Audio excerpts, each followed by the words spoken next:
माननीय अविनाश धर्माधिकारींचं मार्गदर्शन आपल्या सगळ्यांना होणार आहे. मी सरांना विनंती करतो की त्यांनी मार्गदर्शन करावं.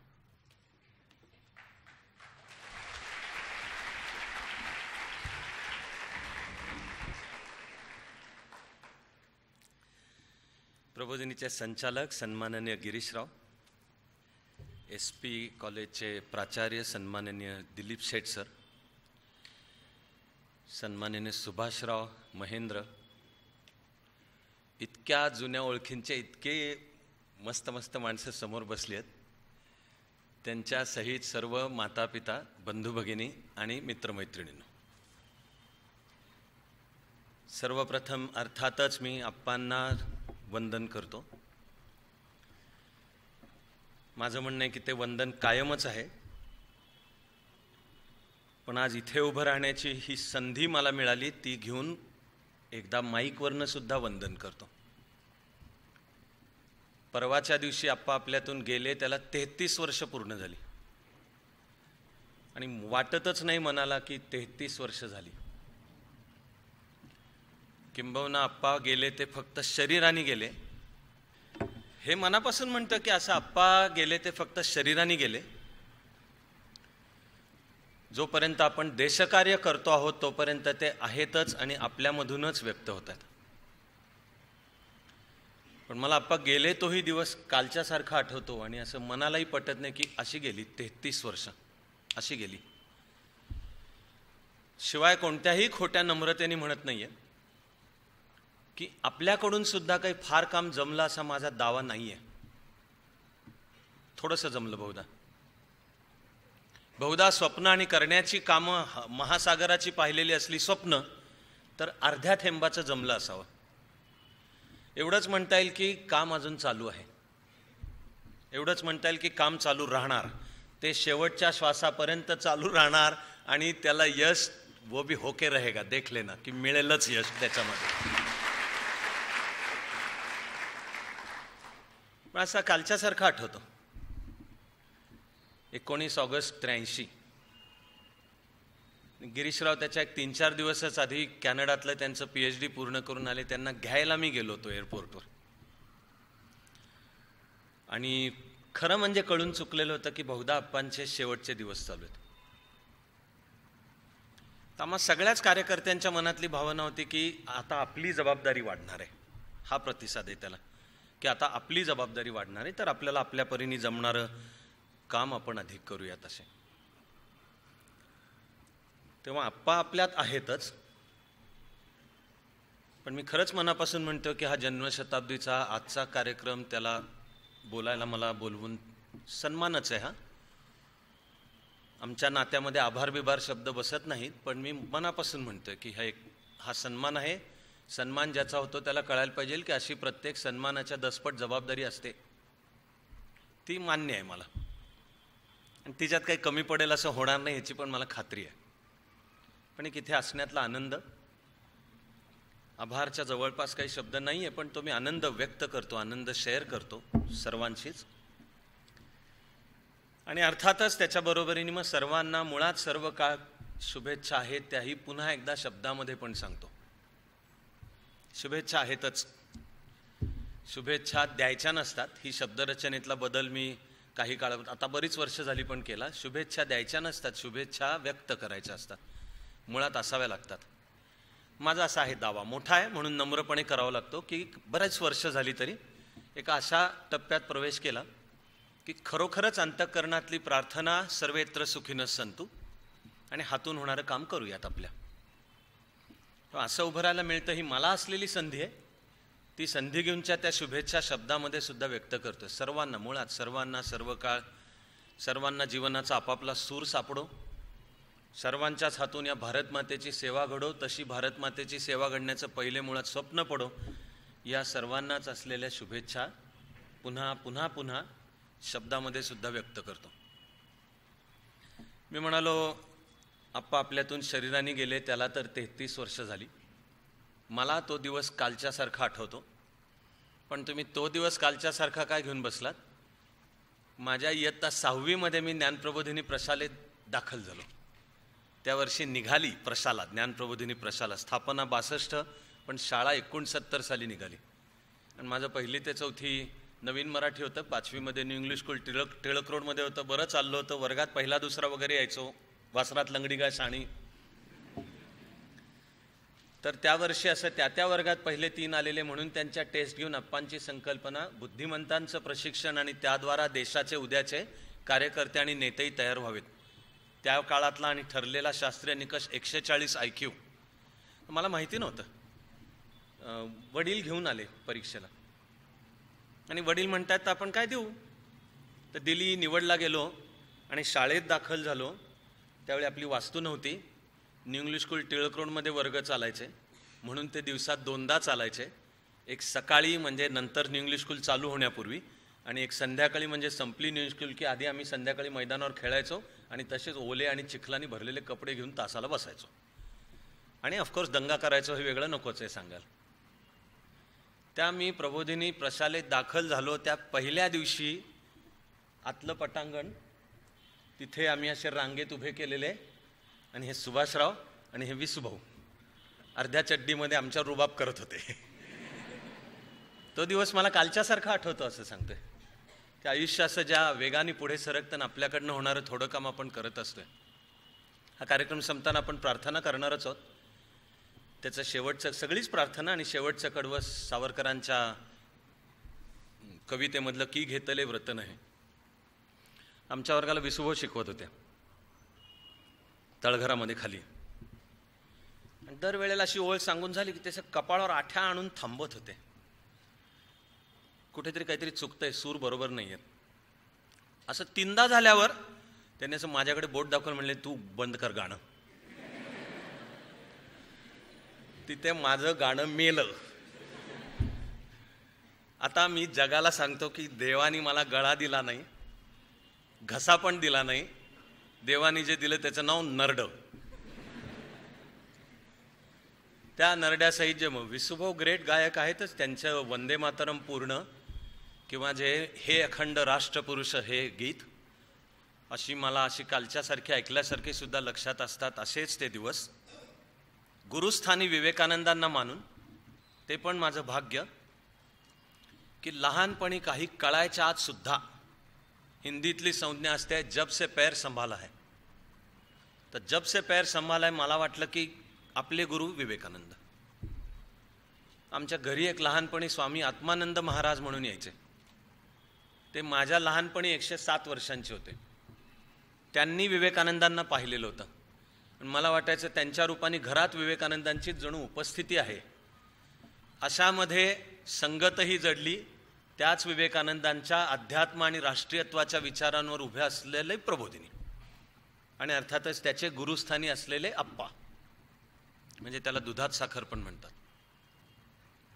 कसब्यामध्ये लहानाचा मोठा होत असताना गुंडगिरी तर शिकत होतो. अजूनही आहे बहुतेक. जे ओळखतात अनेक ओळखतात. मला काय नवे नाही आहेत. एवढे ओळखत असून इथे येऊन बसले त्याबद्दल मी शासनाच्या वतीने दिलगिरी व्यक्त करतो.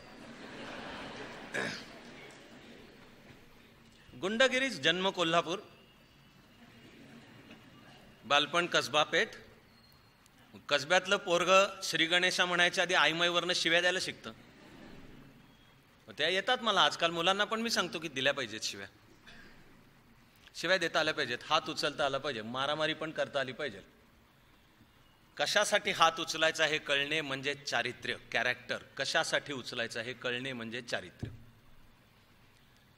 त्या कसब्यामध्ये आम्ही रस्त्यावर पण मारामाऱ्या केल्या. हे माझं आवडती वाक्य आहे. कसबा हे पेठ नाही आहे, विद्यापीठ आहे. आणि ते काय शिकवतं की मी मार खाऊन घरी जायचं नसतं. आई त्यांनी मला मारलं म्हणून. मी ज्याला मारीन त्यांनी त्याच्या घरी जायचं असतं. आई अविनाशनी मला मारलं म्हणून.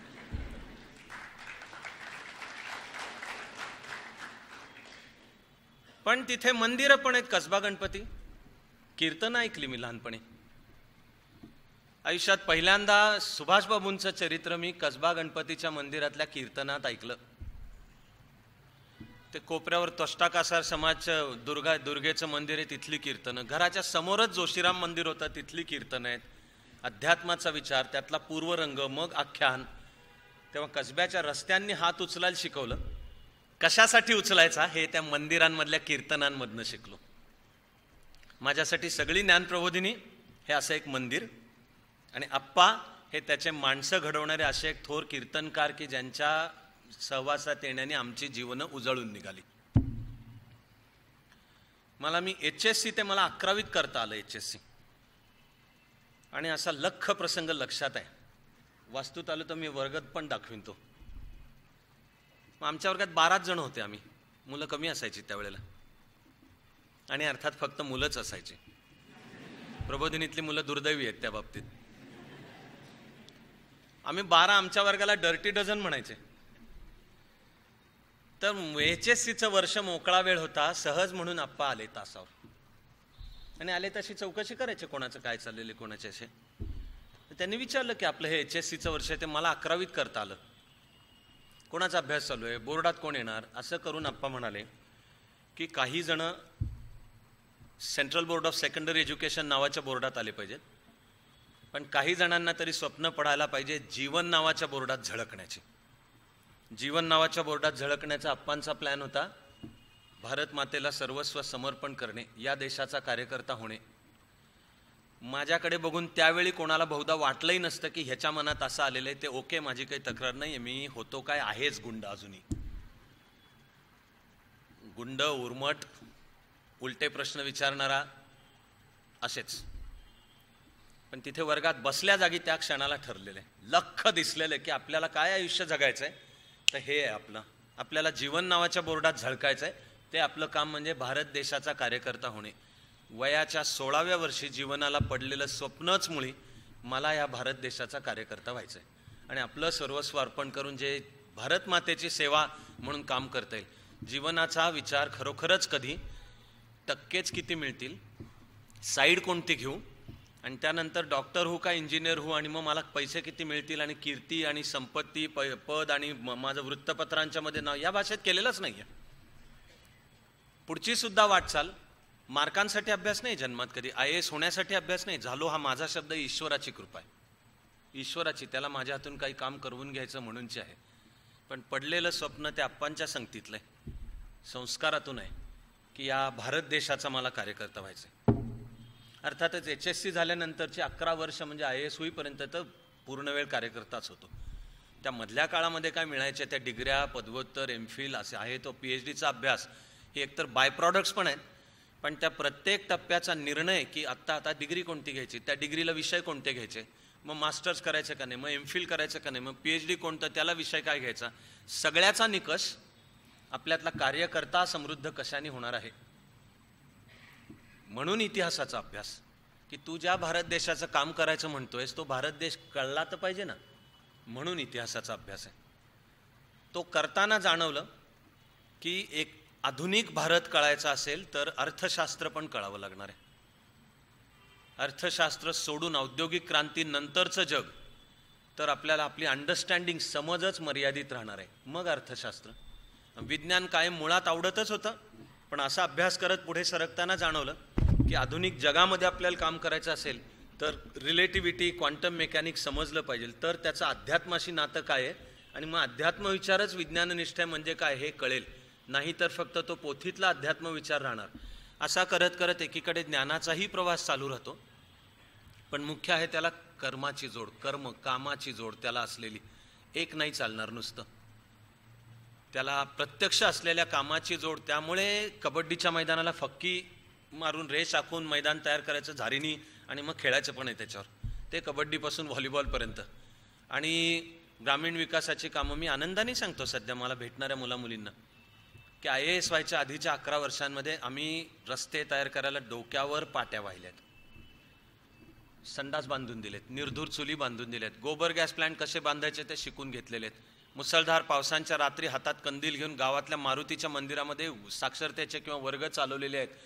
तो नंतरचा IAS अधिकारी ज्याला जनसामान्यांच्या प्रश्नांची जाण आहे. हे लोक माझेच आहेत आणि ज्या खुर्चीवर मी बसलोय ती माझ्या मस्तीसाठी नाही आहे, ती माझ्याकडनं होणारी लोकांची सेवा ती कशी करू याची जाण मसुरीच्या प्रशिक्षणातून आलेली नाही. ती आधी 11 वर्ष जे काम केलं त्यांनी, जे तळागाळातला समाज म्हणजे काय, जनसामान्य म्हणजे काय त्यातून उद्या अधिकार हातात आल्यानंतर ते जनतेसाठी कसे वापरूयात हे कळणं चालू होतं. अशी ती समृद्ध 11 वर्ष आहेत. ती अर्थातच आप्पांच्या सहवासातली पण आहेत. आणि आप्पांबद्दल सुद्धा विलक्षण प्रेम आणि आदर असतानाही तसं मला वाटत आलं की माझं आप्पांशी माणूस म्हणूनचं नातं हे आपल्याकडच्या एका छान गोष्टीत आहे तशासारखं आहे की एका राजाला 3 मुली. एक दिवशी राजाने त्या 3ही मुलींना बोलून विचारलं, तुमच्या जीवनात माझं स्थान काय? तर थोरली मुलगी म्हणाली की मी सांगूच शकत नाही, तुमच्याशिवाय माझं जीवन नाही, तुमचं जीवन म्हणजे सोन्यासारखं आहे, तुमचं स्थान माझ्या सोन्यासारखं आहे. दुसरी मुलगी तिने पण असंच काहीतरी अशी करायची ती वर्णनं केली. तिसरी मुलगी माझी पूर्वज होती बहुधा,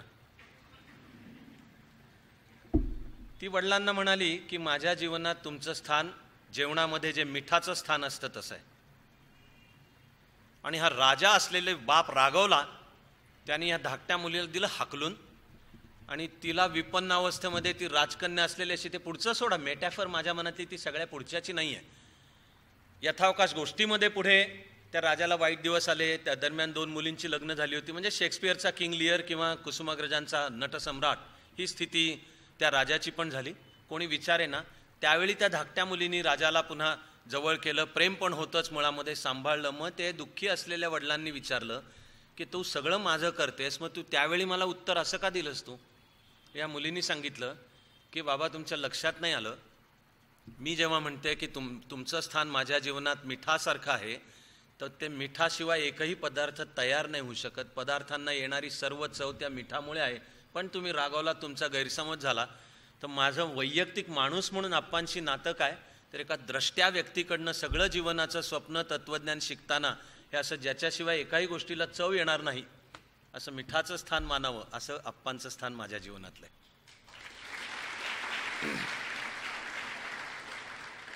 त्यामुळे असेल का कशाने, पण मुळात वृत्ती बंडखोर हो, त्याबद्दल आता मी क्षमा मागायला पण तयार आहे. पण त्यामुळे प्रश्न विचारणे, की गप बसून ऐकून नाही घ्यायचे, प्रश्न विचारायचे. HSC होतानाही स्वप्न पडलं कार्यकर्ता होऊयात. मग युवक संघटनेची जबाबदारी, ग्रामीण विकास, असलेले देशभरचे प्रवास आणि काही आंदोलनांच्या मधला सुद्धा सहभाग. तर आम्ही सुट्ट्यांच्या मध्ये एकेका वेळी एक कुठली तरी मध्यवर्ती कल्पना घेऊन शिबिरं व्हायचे. एक हिंदुत्व अभ्यास शिबिर, समाजवाद आणि साम्यवाद अभ्यास शिबिर, एक स्वातंत्र्यानंतरची झालेली सगळी युद्ध असं. तर एक वर्षी, ते वर्ष 77 होतं, भगवद्गीतेचा अभ्यास, त्यातल्या गीता रहस्याचा अभ्यास असं घेऊनचं शिबिर होतं. एका सत्रामध्ये चर्चा चालू झाली.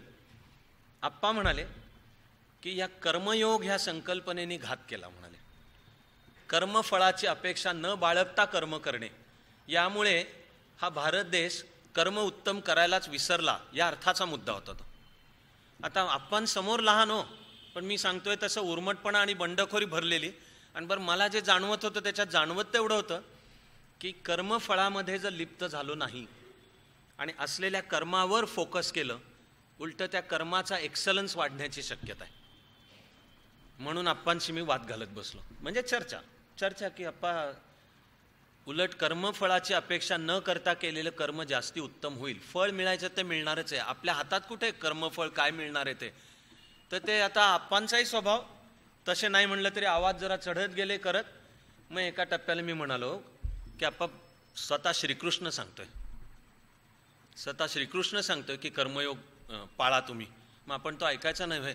तर आप्पा म्हणाले, श्रीकृष्ण सांगत असेल पण आपल्यावर काय बंधन आहे का? श्रीकृष्ण सांगत असेल, आपल्याला स्वतंत्र विचार करता आला पाहिजे, तर हे पेंडसेंना असं वाटतं म्हणायला मला काय हरकत आहे? तर मी आप्पांना म्हणालोय की तसं असेल तर पेंडसेंचं तरी आम्ही का ऐकावं, असं आमच्यावर कुठं बंधन आहे?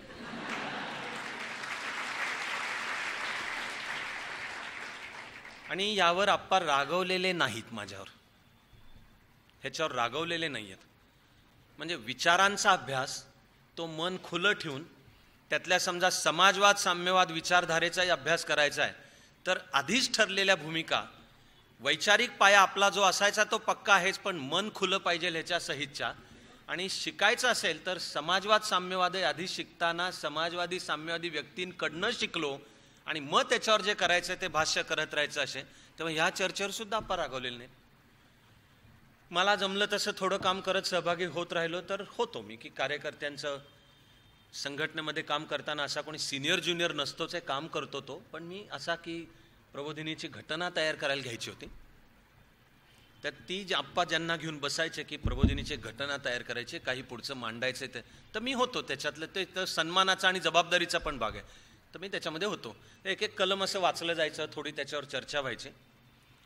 तर मला ते सगळं ऐकत असताना एका टप्प्याला जाणवलं की येणारे सगळे उल्लेख, तो संचालक, तो असं करेल, तो असा असा असला पाहिजे, शिवाय तो अविवाहित असला पाहिजे, असे सगळे येत गेले. आता माझ्या डोक्यात होतं की विवाहित राहून काय काम करता येत नाही का? आणि देशकार्य करायचं असेल तर अविवाहितच राहिलं पाहिजे असं आहे का? हाती घेतलेल्या कार्याला सर्वस्व समर्पण ही फार महान मूल्य आहेच. ते करून जो म्हणेल त्याचा आदर आहेच निश्चित, पण त्याचं बंधनकारक मूल्य आहे का? आपले ऋषीमुनी पाहिले तर त्यातले बहुसंख्य जण तर विवाहित आहेत. तेव्हा विवाह करून काम करता येतं का नाही, आणि तो अविवाहित पाहिजे आणि तो तर मी त्या बैठकीमध्ये हे विचारलेलं आहे आप्पांना की आप्पा हा सतत उल्लेख हा तो असा येतोय, तर का संचालक ती असणार नाही का, आणि संचालक अविवाहितच असायला पाहिजे का? ही बंडखोरी आहे. मला आजपर्यंत लक्षात आहे की आप्पांनी त्यांना द्यायचं ते उत्तर दिलं. आप्पांचं उत्तर होतं की माझ्या संकल्पनेतला संचालक तो म्हणजे पुरुष असेल आणि तो अविवाहित असेल, अशी माझी संकल्पना आहे. आप्पा काळाबरोबर नुसते बदलणारे नव्हे, काळाचं नेतृत्व करणारे पण होते, पुढचं पाहणारे पण होते. ते त्यांना दिसत होतं. माझा मुद्दा आहे, मी किती लय शहाणा लागून गेलो हे सांगाल मी नाही सांगतोय. मी सांगतोय की चर्चा किंवा होणारे प्रसंगी तो वाद असेल. कालचा पोरगा, मी कोण आप्पांसमोर? कालचा पोरगा ना. पण आप्पा त्याची उत्तरं देत होते आणि उत्तरं शोधायला आम्हाला पण प्रवृत्त करत होते, आणि तरी ती शोधताना म्हणत होते की मी एक प्राथमिक शिक्षक आहे. हे आप्पांचं लाडकं वाक्य असायचं की मी एक प्राथमिक शिक्षक आहे, तुम्हाला मी इयत्ता 4थीपर्यंत आणून सोडते, हे मला आता इथून पुढचं तुम्ही करा. आता त्या म्हणण्यामध्ये आप्पांची काही व्हिजन कमी होती, झेप छोटी होती, कमी होती, असं अजिबातच नाही आहे. खूप जवळनं आप्पांच्या वावरताना मी कित्येकदा घरी आप्पा भेटले आणि म्हणले की हे तुमचा मुलगा मला द्या. मग मी तिसरा मुलगा आहे घरातला, बरं त्रासदायकच. आई वडील म्हणाले घ्या. तर मी अनेक महिने राहायला होतो ते शेजारी. आता नवी वास्तू झाली ते 514, तिथे मी अनेक महिने राहायला होतो. त्यामुळे उठताना बसताना सुद्धा सतत आप्पांचा सहवास होतो. कुठेतरी बाहेर निघाले की आप्पा घेऊन जायचे, चल माझ्याबरोबर. शंतनुराव किर्लोस्कर त्यावेळी अध्यक्ष होते प्रबोधिनीचे.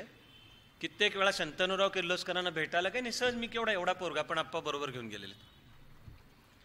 तर ते शिक्षण संस्थांनी उद्योग व्यवसाय पण सुरू करावेत आणि त्यातून मिळवलेल्या उत्पन्नातून शिक्षण चालावं, की जे शिक्षण सरकारवर अवलंबून नको आहे, अशी एक ग्रँड व्हिजन, मी त्याला ग्रँड व्हिजनच म्हणतो. तर त्याला शंतनुराव किर्लोस्कर काही वेळेला नकोचा मुद्दा म्हणायचे की तुम्ही शिक्षणावर फोकस करा, बिझनेस तुमचं काम नाही, तुम्हाला जमायचं नाही, असं जरा शंतनुराव किर्लोस्कर आप्पांना 3-4दा म्हणत राहिले. आता आप्पा सिंहाच्या दिलदार आणि सिंहाच्याच आक्रमकतेचीच व्हिजनरी व्यक्ती हो. ते ऐकलं त्यांनी 3-4 वेळा शंतनुराव किर्लोस्करांकडनं, आणि एकदम एका क्षणाला त्यांना थांबवून म्हणाले तुम्ही काय लावलं आहे, आम्हाला जमणार नाही म्हणून. तुमचा आत्ता किर्लोस्कर ऑइल इंजिन्सचा टर्नओव्हर किती आहे? चर्चा चालू होती त्या वर्षी 1 कोटी होता ऑइल इंजिन्सचा. आप्पा शंतनुरावांना म्हणाले की तुमचा टर्नओव्हर तुमचा 10 कोटी 1 कोटीचा आहे ना, मी माझं काम 10 वर्षाच्या आतमध्ये 1 कोटीपेक्षा जास्ती करून दाखवतो.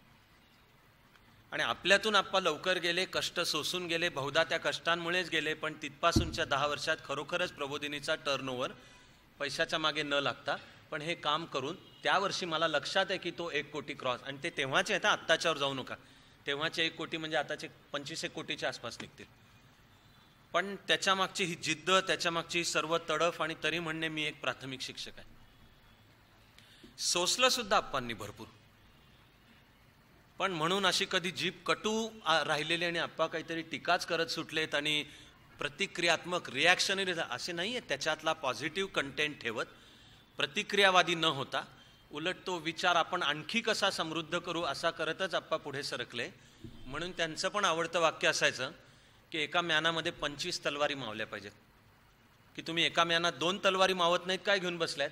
माणसं आहेत, त्यांचे पर्स्पेक्टिव्ह असू शकतात वेगळे, जगाच्या पाठीवर 100% पडतंच असे असूच शकत नाही. मग संघटना म्हणून वैशिष्ट्य ते किंवा कौशल्य तेच आहे ना की तरी आम्ही एकत्र कसे राहू. आणि उद्या तुला तुझं काम करायला काही रस्ता वेगळा वाटला तरीसुद्धा एका विचाराने एका दिलाने पुढे सरकता आलं पाहिजे. ते आप्पांचं लाडकं वाक्य होतं की एका म्यानात 2च काय घेऊन बसल्यात, 25 तलवारी मावल्या पाहिजेत. आणि जीवनातले अनेक रस्ते बंद होत गेले, आप्पांना पण अनेक तऱ्हांची उपेक्षा, अपमान, तुच्छता सहन करावी लागली. ज्याच्यावर जबरदस्त निष्ठा ठेवतो तेच कुठेतरी तुच्छतेने नाही म्हणतायत. आता काय करायचं? तर नंतरच्या त्या गेल्या 50 वर्षांमध्ये आपण सुद्धा अनेक अशी माणसं पाहतो की ती फक्त कटू होऊनच जीवन जगत राहतात. खरं म्हणजे करत काही नाहीत पुढे. ते गप्प बसतात, त्यांचं आमचं अमुक झालं असतं तर आम्ही मोठं काम केलं असतं म्हणत राहतात. मग आप्पांनी 8 ऑगस्ट 1962ला पुन्हा एक सुरुवातही केली. आज त्याचा वटवृक्ष होतानाही आपण पाहतोच आणि अजून खूप व्हायचाही आहे आणि व्हावा सुद्धा. आप्पांचं वाक्य होतं की हा देश माझा आहे ना, तुम्ही कोण थांबवणार आहे मला? आणि हा देश माझा आहे, त्याप्रती असलेलं समर्पण माझं आहे. ते तुम्ही मला ही वाट बंद झाली, ही वाट बंद झाली, हा तुच्छता करतोय, हा उपेक्षा करतोय, मी काम करत राहणार आहे. त्याच्यामध्ये लपलेली केवढी प्रचंड उत्तुंग प्रेरणा आहे त्याच्यामध्ये. आप्पांचं जीवन आणि व्यक्तिमत्वच एक पेटलेला यज्ञ होता. आणि काम करतही आप्पा जसे पुढे सरकले आणि ज्ञानप्रबोधिनी, आधी संघटना, मग प्रशालेमागची संकल्पना, खरं म्हणजे नंतर ती देशाने उचललेली आहे. तशी राजीव गांधींचं जे न्यू एज्युकेशन पॉलिसी आहे तिच्यामध्ये गोरगरीब बहुजन समाजातनं, आदिवासी समाजातनं सुद्धा, पण विशेष बुद्धिमत्तेची मुलं उचलायची, त्यांच्याकरताची शाळा वेगळी. त्या संकल्पनेला अर्थातच नाव जवाहर नवोदय विद्यालय, कारण त्या काळामध्ये आपल्या देशामध्ये जवाहर, इंदिरा, राजीव ह्याच्या पलीकडे नावं सापडतच नव्हती. कशालाही उठून काही नाव द्यायचं तरी स्टेडियम, नेहरू विहीर, नेहरू रोजगार, इंदिरा आवास, इंदिरा निवास, संजय गांधी निराधार, राजीव गांधी साधार, असेच होते ना, अशीच नावं सगळे. पण त्या संकल्पनेला शासनाने पण त्याला नाव जवाहर नवोदय विद्यालय होतं. तसं नवोदय विद्यालयाचं कॉन्ट्रीब्युशन हे पण सांगतो मी. नवोदय विद्यालयांनी हुशार बुद्धिमत्तेची पण गोरगरीब आणि बहुजन समाजातली मुलं पुढे उचलून त्यांच्याकरताचं विशेष शिक्षण, त्यांच्यातले आता अनेक मोठे मोठे अधिकारी पण झालेले आहेत. पण मुळाशी संकल्पना हीच होती, education of the gifted. 140 IQ. आणि 140 IQ कशासाठी? का इगो वाढवण्यासाठी, की आम्ही लय शाणे लागून गेलो 140 IQ. तर तुमची बुद्धिमत्ता देशाच्या सेवेच्या कामी येऊ देत यासाठी. तू डॉक्टर झालास का, इंजिनियर झालास का, पैसे किती मिळवले, तुझं खूप नाव झालं, तुझे खूप बंगले झाले, तर ती नंतर अशोकरावांनी केलेली कविता शंकराचार्यांच्या मूळ ततक्किम श्लोकावरनं, की तू काय करायचं रे, तुला खूप टाळ्या मिळाल्या, खूप कीर्ती मिळाली, खूप पैसा मिळाला, तू देशाची सेवा काय केलीस ह्याच्यात ती कारणी येत नसेल, ततक्किम अशी ओळख होती. तीच प्रेरणा. म्हणून ज्ञानप्रबोधिनी प्रशालेमागची मूळ संकल्पना 140 IQच्या विद्यार्थ्यांना घेऊन सुरुवात करू. पण आप्पा म्हणत असत की आपण we start with classes but we will go to masses. 140 IQ म्हणजे एलिट की क्लासेस, पण आपली दिशा, कामाची दिशा मासेस. मग मला वाटलं, माझ्या अल्पबुद्धीला जेवढं कळलं, भावलं, मग मला वाटलं की हे आपलं पण काम आहे, जनसामान्यांपर्यंत पोचत राहिलं पाहिजे. युवक विभागाची म्हणून जबाबदारी होती तेव्हा सुद्धा मग लक्षपूर्वक असायचं माझे की मला कुठं आधी माझं फुले दल का, ते सगळी ती शाळा, त्याचं मैदान, सगळे गरीब वर्गांमधनं येणारी, नाव त्याला फुले दल होतं, तेच घेऊ.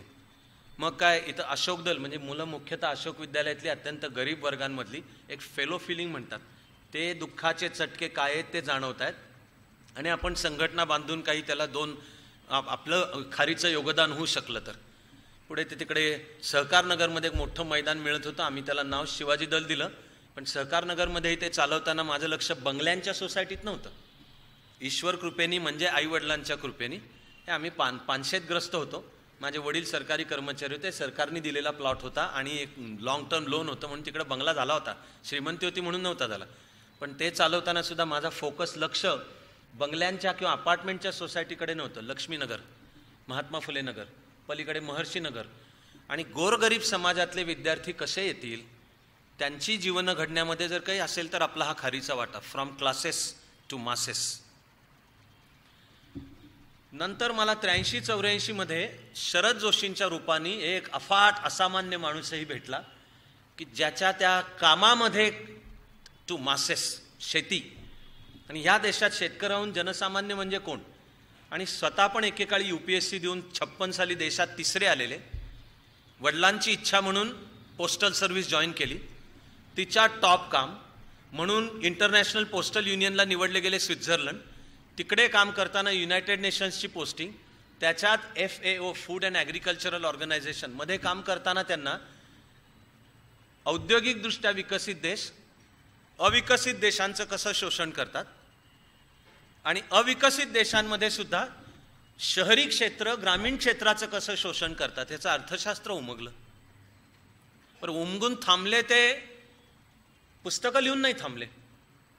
सेवेतनं राजीनामा दिला, मिळालेल्या पैशातनं इथं चाकणच्या जवळ आंबेठाणला ठरवून जिरायती जमीनच विकत घेतली आणि शेतकऱ्याची संघटना बांधणे, शेतमालाचं अर्थशास्त्र, हवे घामाचे दाम, भीक नको हवे घामाचे दाम, आणि भीक नको हवे घामाचे दाम ला नेमकं अर्थशास्त्र काय तर शेतमालाला उत्पादन खर्चावर आधारित रास्त भाव, हे परफेक्ट अर्थशास्त्र होतं.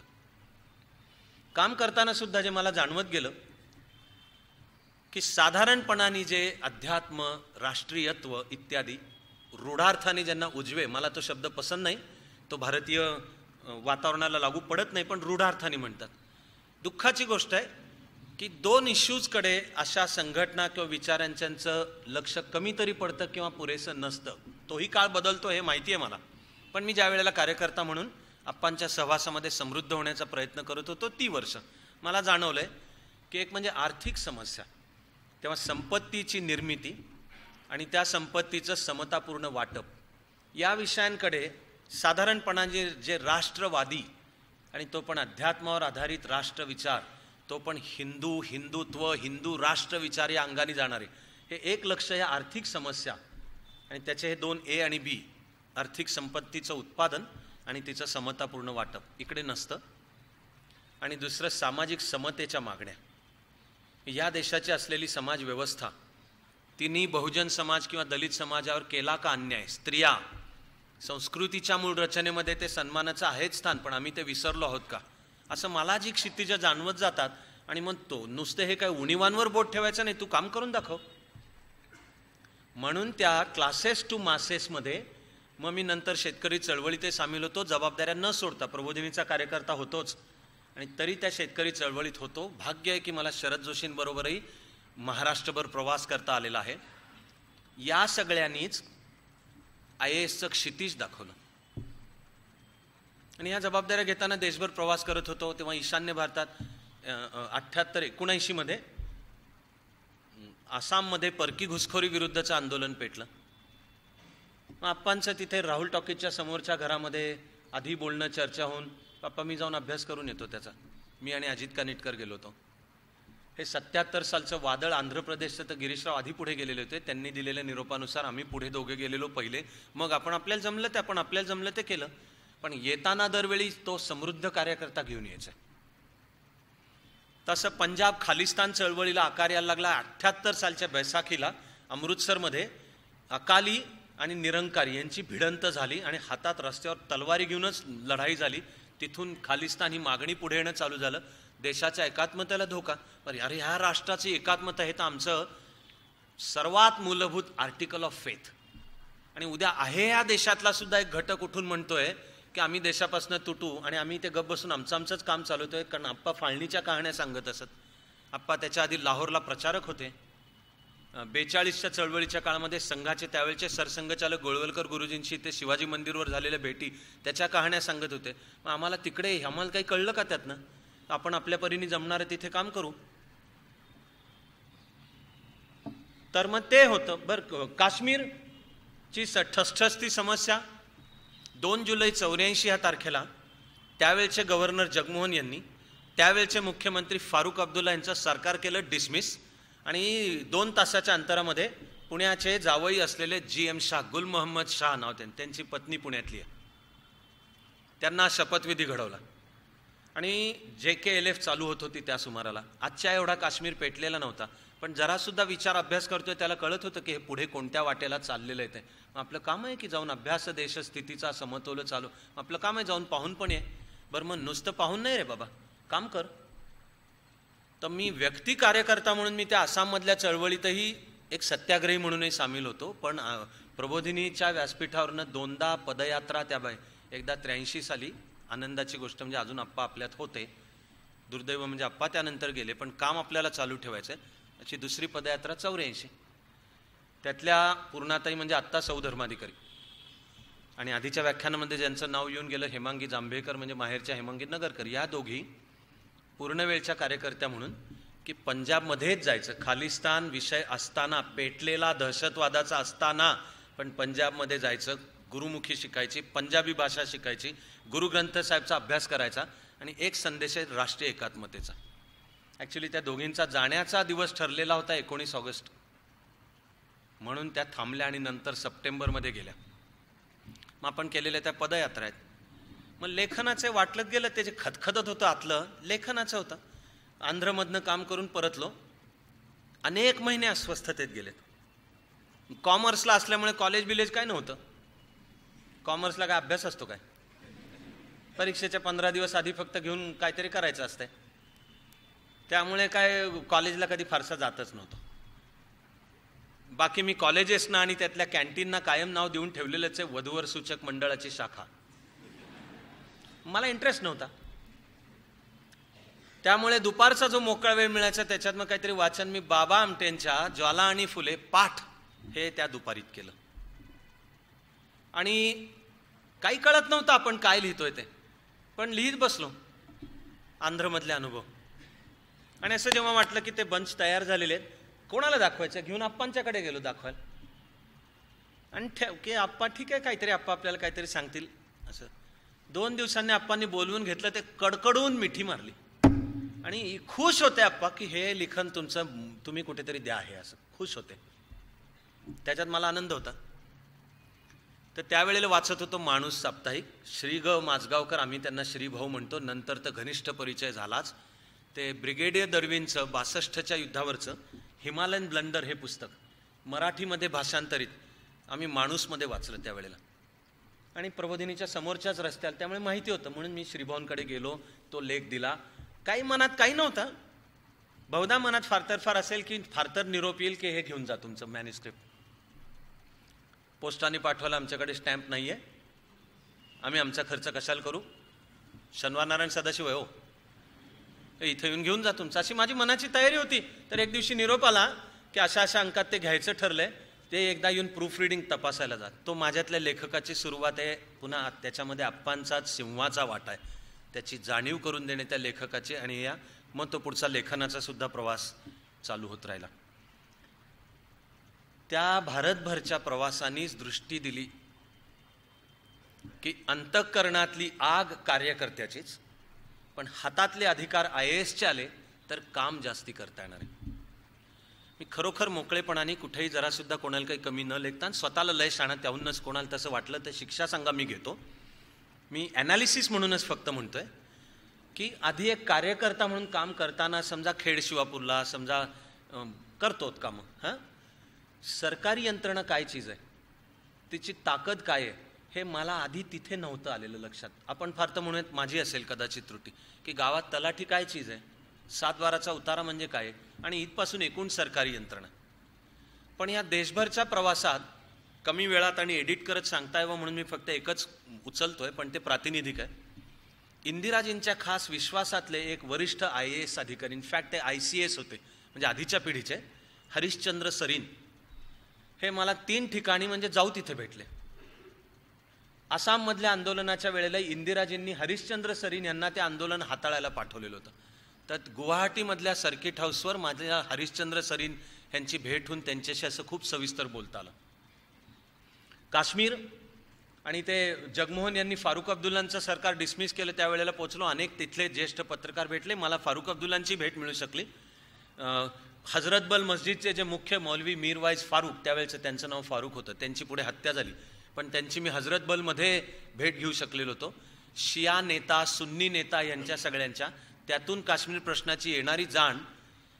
तर त्या काश्मीरमध्ये पण इंदिराजींनी हरिश्चंद्र सरीन यांनाच पाठवलेलं होतं. तर श्रीनगरमध्ये पुन्हा एकदा मला हरिश्चंद्र सरीन यांची पण भेट, आणि असं 1-1.5 तास बोलता आलेलं होतं. 1985 गुजरातमध्ये एका वेळी अनेक तऱ्हांच्या हिंसक आगी भडकल्या. मे 1985, म्हणजे महाराष्ट्राप्रमाणेच गुजरातलाही 25 वर्ष पूर्ण होत होती.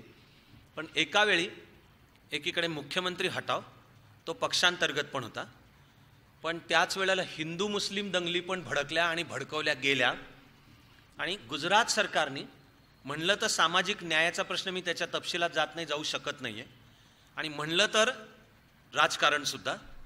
पण राखीव जागांच्या धोरणातली काही पुढची पावलं टाकली ती समाजाच्या अनेक घटकांना पसंत नव्हती. त्यामुळे हिंदू समाजाच्या अंतर्गतसुद्धा चक्क आणि सरळ सरळ सवर्ण विरुद्ध दलित अशा दंगली चालू होत्या.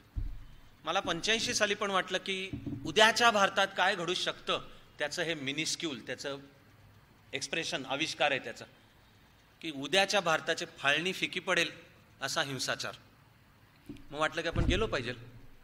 म्हणून अहमदाबाद बडोदा सकट आसपासच्या गावांमध्ये जात दंगलीच्या एरियात राहत असा तिथे पण पुन्हा हरिश्चंद्र सरीन.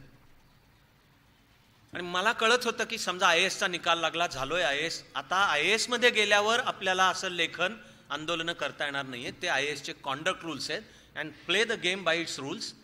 तर एक शेवटचं काहीतरी आपल्याला अभ्यास करता येणार आहे त्याचा. काय करूयात? मला 86 साली जाणवत होतं की इथून पुढच्या भारतामध्ये सगळ्या भारताला वेढून टाकू शकेल असे अत्यंत महत्त्वाचा इश्यू राम जन्मभूमी हा आहे प्रश्न. तो 86 साली असा नुकता चालू झालेला होता. विश्व हिंदू परिषदेचे आंदोलन चालू झालेलं होतं. एका वेळी अनेक हिंदू मुस्लिम तणावाचे मुद्दे सुद्धा त्याच वेळेला उद्भवत पण होते. पुन्हा तपशिलात जात नाही. पण फैजाबाद कोर्टाने आदेश दिल्यानुसार बाबरी ढाचा, तर तिथलं रामलल्ला जे 48 साली स्थापना झाली होती त्याचं कुलूप काढून आदेश देण्यात आला होता की तो खोलून तिथे पूजा अर्चेला परवानगी द्या. मला जाणवत होतं की हिंदू मुस्लिम संबंध, त्यातला मुस्लिम पर्सनल लॉचा इश्यू, शरियाचा इश्यू, मुस्लिम समाजाने राज्यघटना स्वीकारणे, मानणे, आणि दुसरीकडे राम जन्मभूमी हा फोकसून बनणारच आहे हिंदू मुस्लिम संबंधाचा आणि या भारताच्या पुनरुत्थानाचाही मुद्दा.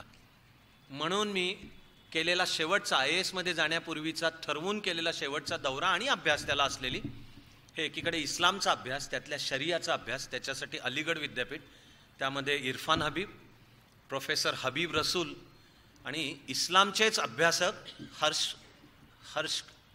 हर्ष नारायण यांच्या चरणांशी बसून आधी इस्लामचाही अभ्यास, त्यांची यावरची मतं, आणि मग आधी दिल्ली, मग अलीगड, मग फैजाबाद, अयोध्या, असं करूनचं केलेलं ते लेखन होतं. पुन्हा त्या काळामध्ये सुद्धा हे हाताळायला केंद्र सरकारचे विश्वासू अधिकारी हरिश्चंद्र सरीन, त्यांनी दिलेली दृष्टी होती की हे जाणवत आहे की प्रशासनाकडे फार मोठी ताकद आहे आणि आपण ती मुळातली अंतःकरणातली आग की मी या भारत देशाचा कार्यकर्ताच आहे, पण हातातले अधिकार IASचे घेतले तर कार्यकर्त्याकडून कार्यकर्ता अधिकारीकडचा तो प्रवास आहे. मग आपल्याला काम अधिक करता येईल.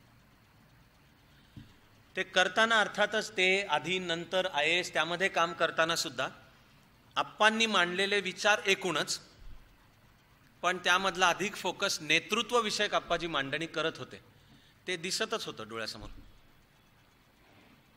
आप्पांचा PhDचा विषय आहे नेतृत्वाचा, आणि 2 संज्ञा आप्पा वापरत असत फार छान, फार अर्थपूर्ण. एक तर आप्पांचा आग्रह होता की प्रत्येक कार्यकर्ता PhD झाला पाहिजे. म्हणजे मी कार्यकर्ता आहे म्हणजे काम माझं फक्त सतरंजा टाकण्याचं आहे किंवा अज्ञांकितपणे फक्त पालख्या उचलण्याचे नव्हे.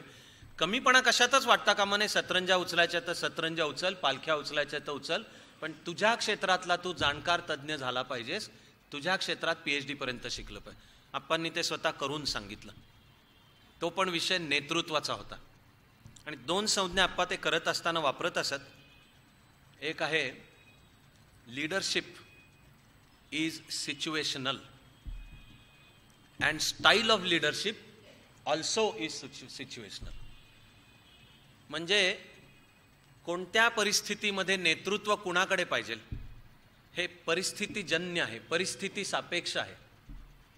आणि style of leadership also is situational म्हणजे त्या नेत्यालाही कळायला पाहिजे की ह्या आत्ता प्राप्त परिस्थितीला सामोरं जाताना मी कोणत्या शैलीमध्ये वागलं पाहिजे, जगलं वागलं. लीडरशिप इज सिच्युएशनल आणि style of leadership is also situational. Normally सरकारी अधिकाऱ्यांनी अधिकार पदाची मस्ती न करता शक्यतो सर्वांशी गुण्यागोविंदांनी मिळून मिसळून प्रेमाने जिव्हाळ्याने बोलत पुढे सरकलं पाहिजे. तेव्हा IAS अधिकारी एखाद्या नव्या ठिकाणी जॉईन झाला तर पहिल्या दिवशी तो विभाग प्रमुख HODची मीटिंग घेतो, चहा कॉफी बिस्किट मागवतो. शहाणा IAS अधिकारी असेल तर तो आधी सगळ्यांना द्या आणि सगळ्यात शेवटी मला द्या हे सांगतो. बाकीच्यांना हा एवढासा कुठला तरी प्लॅस्टिकचा कप की जो असा उचलला दोन्ही बाजूनी तर मोडपेलच आणि चहा खालीच सांडेल. आणि ऑफिसरला मात्र छान स्टायलिश डिझाईन असलेलं बोन चायनाच्या ह्याच्यामध्ये चहाचा कप. चांगला अधिकारी सांगेल ही विषमता चालायची नाही काय आहे. तो चहा सगळ्यांना समान. बेसिकली मी मीटिंगमध्ये चहा बोलवूच द्यायचो नाही. तो सामाजिक संस्कारांचा विषय आहे की कुठं आईबापांनी आणि शिक्षण संस्थांनी फुर्र आवाज न करता चहा प्यायला शिकवलेलं नसतं. पण ऐन मीटिंगमध्ये मध्ये चहा आला की ते असा फुर्र आवाज चालू होतो. स्पर्धा लागते की जो जास्त फुरफुर करेल त्याच्यावर साहेब खुश होणार आहे. बहुधा 2 ॲडव्हान्स इन्क्रीमेंट्स देणार आहे. मग मी सांगायचो की नाही आहे आधी तरी किंवा शेवटी पण सगळ्यांना समान, सगळ्यांना एकच आणा. आणि एवढंच नाही, तू जर वरिष्ठ अधिकारी असेल तुझं ना सगळ्यात शेवटी आहे. सगळ्यात शेवटी आधी सगळ्यांची चौकशी करायची. सगळ्यांना मिळाले का पाहायचं. उद्या जेवायची सुद्धा वेळ आली आधी पाहायचं की तुझ्याबरोबर शासनातला शब्द आहे हाताखाली काम करणारे, त्यांची वास्तपुस्त त्यांचं नीट आहे का. मग मला शेवटी द्या. तुला मिळणारच आहे, जात नाही कुठे. पण नॉर्मल मीटिंग ही रत्नागिरी जिल्हा परिषदेमध्ये जॉईन झालो. ठीक आहे, पहिला दिवस महाराष्ट्र दिवसाचा दुसरा होता. जॉईन झालो, HODsना भेटलो, चहा मागवला, गप्पा मारल्या. मी प्रत्येकाला सांगायचो मला 1 पेज नोट द्या एक तुमच्या डिपार्टमेंटच्या कामाविषयीची. आणि ती 48 तास मग ते फाईलीत ठेवून रात्री जागून नीट वाचून अंडरलाईन करत इश्यूज डिफाईन करायचो. आणि मग त्या HOD बरोबर असेल ती मीटिंग. ही नॉर्मल म्हणजे पिचवर सेट हो, लाईन लेंथ कळू देत, स्ट्रोक प्ले पहिल्या दिवसापासून चालू करू नको हे लक्षात ठेवून. तरी पण मी रत्नागिरीला जॉईन करण्याच्या पहिला दिवस म्हणजे 2 मे होती तारीख. ती प्रशासकीय वर्ष जस्ट चालू होतं आत्ता. मी माझ्या HODsना त्या दिवशी सांगितलं होतं की मला 1 नंबरच्या खालचं काय खपत नाही.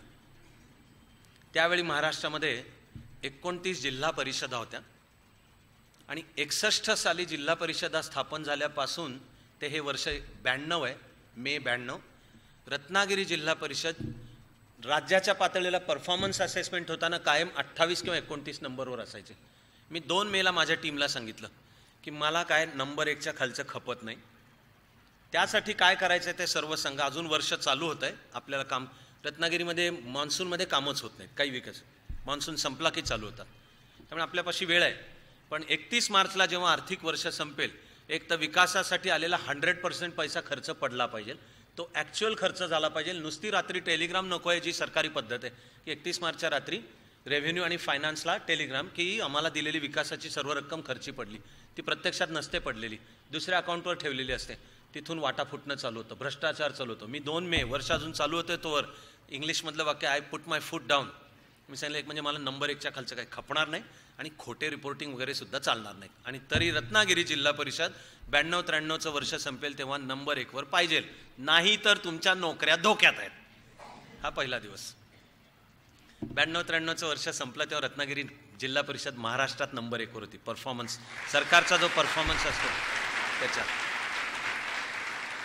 पण तुम्ही लिडरशिप इज सिच्युएशनल आणि style of leadership is situational. आता एडिट आणि इथे पुण्यात ॲडिशनल कलेक्टर होतो आणि मला ट्रान्सफर ऑर्डरवरली रायगडला कलेक्टर म्हणून जायचं. ऑक्टोबर महिना होता. देशामध्ये त्यावेळी काम चालू होतं. मतदारांची ओळखपत्र करायची ती. आणि पुणे जिल्ह्याचंही काम मी हाताळत होतो. शेषन TN शेषन मुख्य निवडणूक आयुक्त होते. त्यांनी आखून दिलं होतं की 31 डिसेंबरपर्यंत पूर्ण झालं पाहिजे. हे वर्ष 94. 31 डिसेंबर 94 पर्यंत 100% मतदारांना त्यांची ओळखपत्र मिळाली पाहिजे. तर मी इथे पुण्यात सांभाळत होतो. चार्ज ज्या तारखेला सोडला पुण्याचं काम 72% पूर्ण झालं होतं. सरकारने दिलेली गाडी घेऊन खंडाळ्याला गेलो. रायगडची मागवली होती, ह्या गाडीतनं त्या गाडीत बसलो. IAS असलो की असतं ना सगळं. पहिल्या दिवशी आमची म्हणजे मंत्रालयातच मीटिंग होती मुख्यमंत्र्यांबरोबर. शरद पवार होते मुख्यमंत्री आणि रायगड जिल्ह्याच्या प्रश्नांवरनंच होती. पण मी जे स्टँडर्ड कार्यकर्ता म्हणून आणि कार्यकर्ता अधिकारी म्हणून स्वतःला अप्लाय करणार, अन्यथा एक आपलं दुर्दैव आहे. सरकारी यंत्रणेमध्ये नॉर्मली एकाच नाण्याच्या 2 बाजू असलेलं उत्तर ऐकण्याची वेळ येते. एक म्हणजे बघून सांगतो, बघून सांगतो, आणि दुसरं म्हणजे सांगून बघतो. आणि मी बघून सांगतो आणि सांगून बघतोला मी नाव दिलेलं ॲक्च्युली की प्रशासन कसं चालतं. कोण हेरे तिकडे हा अप्रोच, असंच नाव दिलं मी त्याला. कोण हेरे तिकडे अप्रोच म्हणजे काय. राजा म्हणतो सेनापती आमासनी तहान लागली. की सेनापती उभा असतोय तो म्हणतो कोण आहे रे तिकडे, कारभारी, महाराजासनी तहान लागली की कारभारी टाळ वाजून कोण आहे रे तिकडे, दिवाणजी, प्रधानजी, हवालदार, हवालदार तुरु तुरु जाऊन जे भरेल ते राजा पाणी म्हणून पिणार. प्रशासनाचा अप्रोच हाच आहे. कोण आहे रे तिकडे. सीएम बरोबर माझी मीटिंग चालू झाली, रायगडच्याच प्रश्नांवरनं होती. आदल्या वर्षी रायगडला प्रचंड पावसामुळे मुंबई गोवा हायवे बंद पडला होता. पुढल्या वर्षी तसं होऊ नये म्हणून आधी चालू असलेली मीटिंग होती. म्हणजे एक प्रकारे दूरदृष्टी पण आहे त्याच्यात की आता पुढचा मान्सून सुरू होऊ दे, सावित्रीवरचा पूल पडू दे, मरू दे 40-50 जणांना, त्याच्यानंतर बघू आपण कसं काय करायचं ते. तर एक फोरसाईट मीटिंग होती. आणि मीटिंग चालू होताना समजा सीएम शरद पवार म्हणणार किती पडला पाऊस, गेल्या वर्षी रायगड जिल्ह्यात पाऊस किती पडला. हां, प्रशांत ते कोणाला विचारणार. शेवटी त्यांच्या उजव्या हाताला राज्याचे मुख्य सचिव बसलेले असतात. रायगड जिल्ह्यात गेल्या वर्षी पाऊस किती पडला. मुख्य सचिव रेव्हेन्यू सेक्रेटरीला विचारणार गेल्या वर्षी रायगड जिल्ह्यात पाऊस किती पडला. रेव्हेन्यू सेक्रेटरी कोकण डिव्हिजनल कमिशनरला विचारणार तुमचं ज्युरिस्डिक्शन गेल्या वर्षी रायगड जिल्ह्यात पाऊस किती पडला. कोकण डिव्हिजनल कमिशनर कलेक्टरला विचारणार. मी होतो बसलेलो आणि शासनामध्ये त्याचा प्रोटोकॉल क्रम पण ठरलेला असतो. बसलेलो होतो. दुर्दैवाची गोष्ट की तरी तो कलेक्टर पण मग कोण आहे रे तिकडे, प्रांताधिकारी कोणीतरी, दयानंद गेल्या वर्षी रायगड जिल्ह्यात पाऊस किती पडला रे. तो दयानंद कोण आहे रे तिकडे, पाटीलराव साहेब म्हणजे तहसीलदार एका तालुक्याचे, पाटीलराव साहेब गेल्या वर्षी रायगड जिल्ह्यात पाऊस किती पडला. पाटीलराव साहेब पण कोणातरी सर्कल ऑफिसरला विचारणार, ते पण कोणातरी तलाठ्याला विचारणार. हे तरी किंवा दुसरी सरकारी स्टाईल आहे, अशी काखेत फाईल असते. ती वरिष्ठ अधिकाऱ्यांनी स्वतः बरोबर न्यायची नसते, त्याने असं चालायचं असतं समोरून. मागणं कोणीतरी चालत त्याच्या काखेत फाईल, आणि आला काही प्रश्न की तो काखेतली फाईल काढतो आणि असं तोंडाला लावून पानं उलगडतो. अशी एक ही इतकी इरिटेटिंग सवय आहे. एक म्हणजे मला वाटतं असं जो पानं त्याला 2 थोबाडीत ठेवून दिल्या पाहिजे.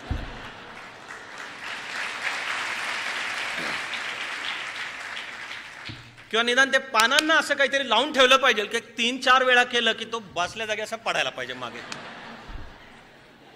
बघून सांगतो, सांगून बघतो, ह्याच्या पलीकडे काहीच नाही. मी मानतो जबाबदारी मला. जर तू if you are an officer worth your salt, तर मी नवीन आहे, आत्ता चालू आहे वगैरे बकवास करायची नाही. लाल दिव्याची गाडी हवी आहे ना, कलेक्टरचा बंगला हवा आहे ना, तशा जबाबदारीपूर्वक सुद्धा वागायचं हे तुझं काम आहे. त्यामुळे समजा पाऊस किती पडला, माझं काम आहे तयारीत असायला पाहिजे. आर्ग्यू नाही करायचं की हा माझा पहिला दिवस आहे. सीएम बरोबर मीटिंग. त्याच्या दुसऱ्या दिवशी दसरा होता. मी दसऱ्याच्या दिवशी अलिबागला पोहोचलो, चार्ज घेतला. दसरा विसरा काही नाही. हे माझी एक ओळ चाणक्य मंडल परिवारामध्ये आता स्टँडर्ड जोक झाली आहे. तेच जोक मी शक्यतो करत नाही, बिलीव्ह मी, म्हणून मी लाईनी बदलत्या ठेवतो. पण आजचा जरा बहुधा वेगळा आहे. आहेत अनेक जण तरी चाणक्य मंडल परिवारमध्ये मला खूप वेळा पाहून अजून ज्यांची सहनशक्ती शिल्लक आहे, मला जे उत्तेजनार्थ पारितोषिक द्यायला की आता तरी सुधारताय का बघू दे म्हणून आहे तिथे बसलेले. दसऱ्याच्या दिवशी मी मीटिंग बोलवली, नथिंग डुईंग, दुपारच्याच वेळी. का, मला पुरणाची पोळी रोज मिळते, तुम्हाला काय मी मिळू देणार नाहीये. हळूहळू असं जरा अजून एकदा तिसऱ्यांदा कोणीतरी असतील. नथिंग डुईंग, ड्युटीच्या पुढे नथिंग डुईंग. चार्ज घेतला त्या दिवशी HODच्या बरोबर. आणि आता मात्र ही तारीख 14 ऑक्टोबर होती. 30 डिसेंबरपर्यंत मला पूर्ण करायचं व्होटर्स ID कार्ड देण्याचं काम.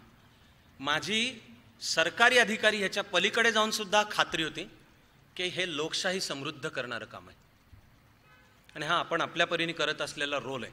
त्यामुळे आत्ता मला संधी मिळाली की अशा काळात रायगडचा कलेक्टर आहे. IAS मधला एक नॉर्म आहे महाराष्ट्रातला. हवा असतं रायगडचा कलेक्टर होणं, त्याच्यात वेळ नाही घालवत. आता न मागता मिळालं. 10 वर्ष मला अशी न मागताच एकाहून एक उत्तम पदं. कधी कोणाला मागायला गेलोय, म्हणायला गेलोय, ओ मला हे द्या ना किंवा नका देऊ ना, यातलं काही नाही आहे. रायगड मिळाला. माझ्या मनात होतं की लोकाभिमुख प्रशासन काय असतं हे आपण आपल्या कामातनं दाखवून देऊ. ते आधीपासून प्रयोग करत होते, त्याचा थोडा इथे उल्लेख झाला. वेळ काळाची मर्यादा शेवटी सांभाळायलाच पाहिजे. त्यामुळे आता आपण कलेक्टर आहोत तोवर आपण ह्या आपल्या टेन्युअरच्या काळामध्ये दाखवून देऊ की प्रशासन स्वच्छ आणि कार्यक्षम असू शकतं, प्रशासन पारदर्शक असू शकतं, लोकांना उत्तरदायी आहे आणि असायलाच पाहिजे. जनसामान्यांची प्रशासनाकडची कामं वेळेत झाली पाहिजेत, 50 वेळा खेटे न मारता झाली पाहिजेत. त्याला मॅनेजमेंट सायन्समधली सगळी प्रिन्सिपल्स वापरून ती स्टँडर्डाईज कशी करायची. तर माझा होता की याच्या नुसता पुस्तकी अभ्यास नाही, मी करून दाखवणार आहे, मी करूनच दाखवणार आहे रायगड जिल्ह्यात. आणि नेमकं ते होतानाच शेषन साहेबांनी काम हाती घेतलं होतं व्होटर्स ID कार्ड. भारतातल्या प्रत्येक मतदाराला जर ओळखपत्र मिळालं तर त्यामुळे भारताची लोकशाही समृद्ध होणार आहे हे कळत होतं. हा आपला रोल की एका जिल्ह्यात 100% करून दाखवायचं आहे. मी चार्ज घेतला त्या दिवशी रायगडचं काम 11% होतं. 14 ऑक्टोबर चार्ज सोडला ते पुणे जिल्हा 72% होतं आणि मी जाऊन रायगडचा चार्ज घेतोय. आधी मीटिंग मंत्रालयात आणि नंतर रायगडमध्ये पोहोचल्यावर अलिबागला मीटिंग घेतोय. 11%. आणि मी माझ्या स्टाफला आणि अधिकाऱ्यांना विचारतोय. मग त्या दिवशी दुपारच्या वेळी कलेक्टर ऑफिसमध्ये मीटिंग घेताना पहिलं वाक्य बोललो मी. पहिलं वाक्य.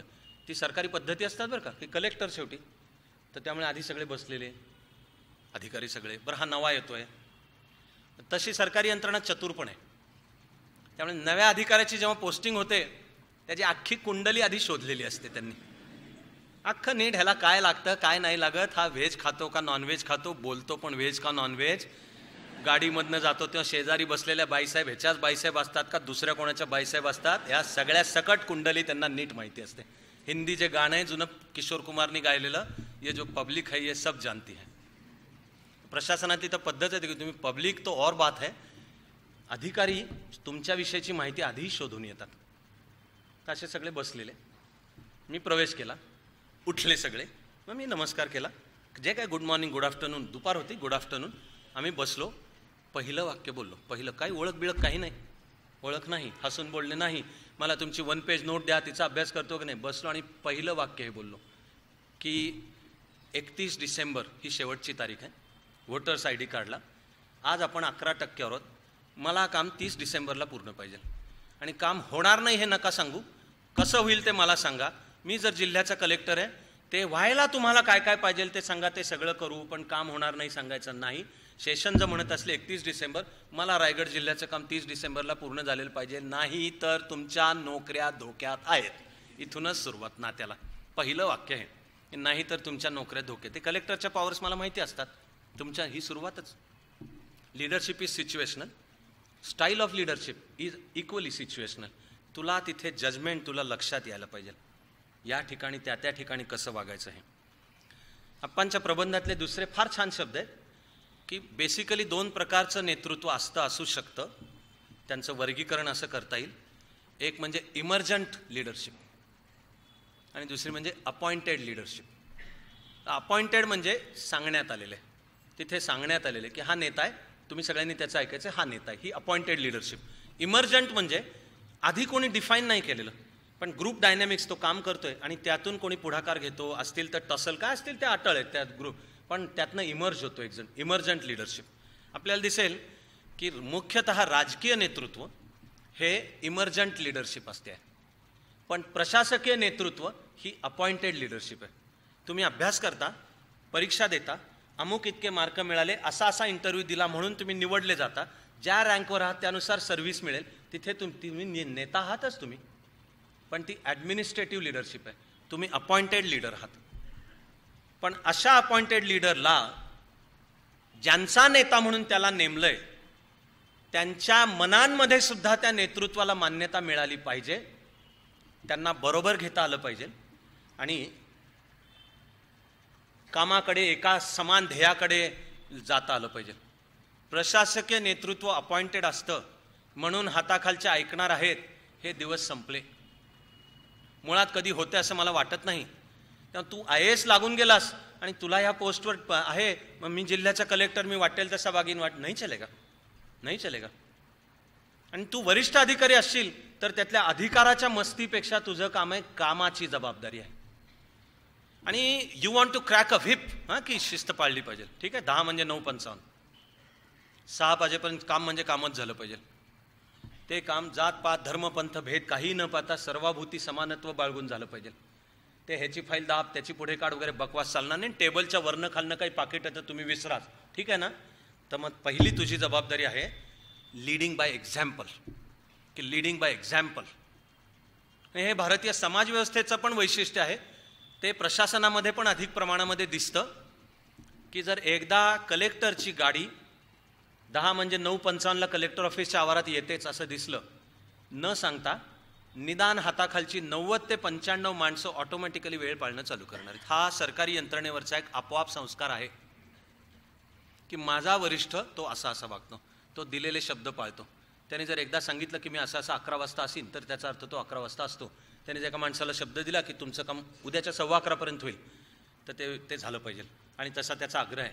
वेळ पाळणे, दिलेला शब्द पाळणे, करतो म्हणलं तर करणे आणि करायचं तर ते उत्तमच करणे, सगळ्याचा मिळून शब्द रिलायबिलिटी इंडेक्स, की तुमचा ऑफिसर म्हणून जे कार्यकर्त्याला लागू आहे की हाती घेतलेल्या जबाबदारीला तुमचा रिलायबिलिटी इंडेक्स तुमचा किती काय आहे. तर लीड बाय एक्झाम्पल. नुसती तुमची अपॉइंटेड लिडरशिप आहे म्हणजे तुला शाणा नाही लागून गेलेला लोक ऐकणार नाहीत. एक माझा स्वतःशी पण निकष होता की माझ्याबरोबर आणि हाताखाली काम करणाऱ्यांना माझ्याबरोबर काम करण्याचा आनंद वाटला पाहिजे, अभिमान पण वाटला पाहिजे. उद्या त्यांनी पोराबाळांना आणि यांना पण आनंदाने की आम्ही धर्माधिकारी साहेबाच्या हाताखाली काम केलेलं आहे. तेव्हा अपॉइंटेड लिडरशिप ही अपॉइंटेड आहे म्हणून ती लोक आणि हाताखालच्या स्वीकारतील हा गैरसमज आहे.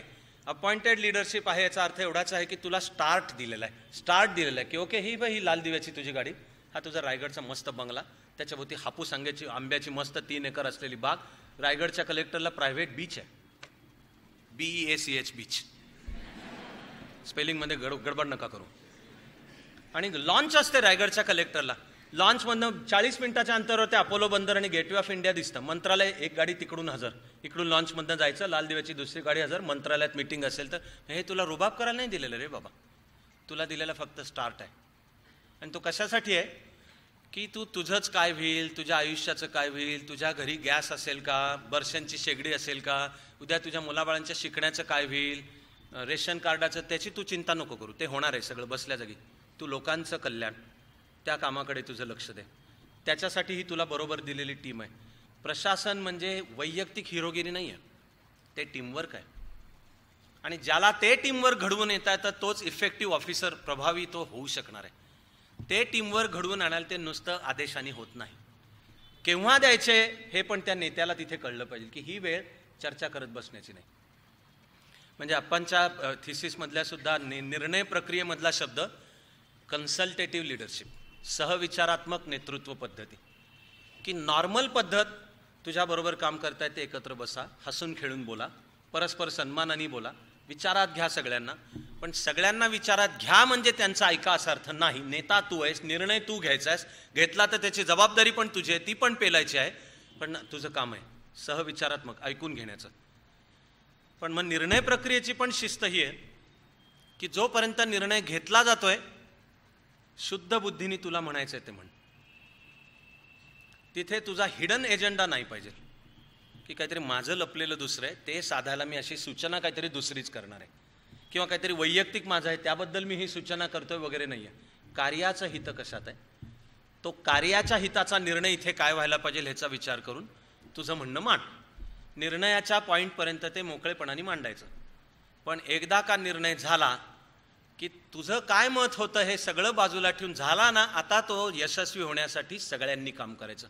ही प्रक्रिया डिसिजन मेकिंगची, ही डिसिजन ती त्या सहविचारात्मक नेतृत्व पद्धतीचाच घटक आहे. शासनामध्ये मी ती सगळी शिकत असताना माझ्या परीने तीच वापरणार. हे म्हणताना जे आपणचे शब्द आहेत इमर्जंट आणि अपॉइंटेड, तर अपॉइंटेड लिडरशिपचं खरं यश इमर्जंट लिडरशिप होण्यात आहे. की तो आला जरी वरिष्ठ म्हणून इथे आमच्या, तरी त्यांनी ज्या तऱ्हेने प्रशासनावर पकड मिळवली आहे, स्वतःचा त्याचा अभ्यास आहे, तोंडातून जर त्यांनी शब्द काढला तो बेटा बचके रहना की हा उथळपणाने बोलणार नाही, अभ्यासे प्रकटावे ना तरी उगी राहावे, प्रकटवणी नासावे हे बरे नव्हे. तर तुम्ही प्रतिमा तुमची बिल्ड करत नेता आणि मग टीमवर्क घडवता येणे, लोकांना बरोबर घेता येणे आणि असं सगळं करून त्या कामाकडे लागणे. आम्ही ID कार्डचं काम चालू केलं, गती येईना गती कामाला. सरकारने कॉन्ट्रॅक्ट्स दिलेली होती, तर ते भारत सरकारचीच undertaking electronic corporation of India, हिला रायगड जिल्ह्याचं कॉन्ट्रॅक्ट होतं. आणि कामाची पद्धत म्हणजे व्हिडिओ कॅमेरे ते गावागावात न्यायचे, शेड्यूल आखलेलं, गावातल्या प्रत्येक नागरिकाचा त्या व्हिडिओ कॅमेऱ्यावर फोटो घ्यायचा, मग लॅब सेट करायची, तो फोटो आणि निवडणुकीच्या सगळ्या डेटामध्ये असलेला त्या मतदाराचा डेटा मॅच करून त्याचं ID कार्ड प्रिंट करायचं, लॅमिनेशन करायचं, बाहेर गावागावामध्ये ते वाटायचं. ही ठरलेली सिस्टीम. रायगड जिल्ह्याच्या कामाला गती यायलाच तयार नाही.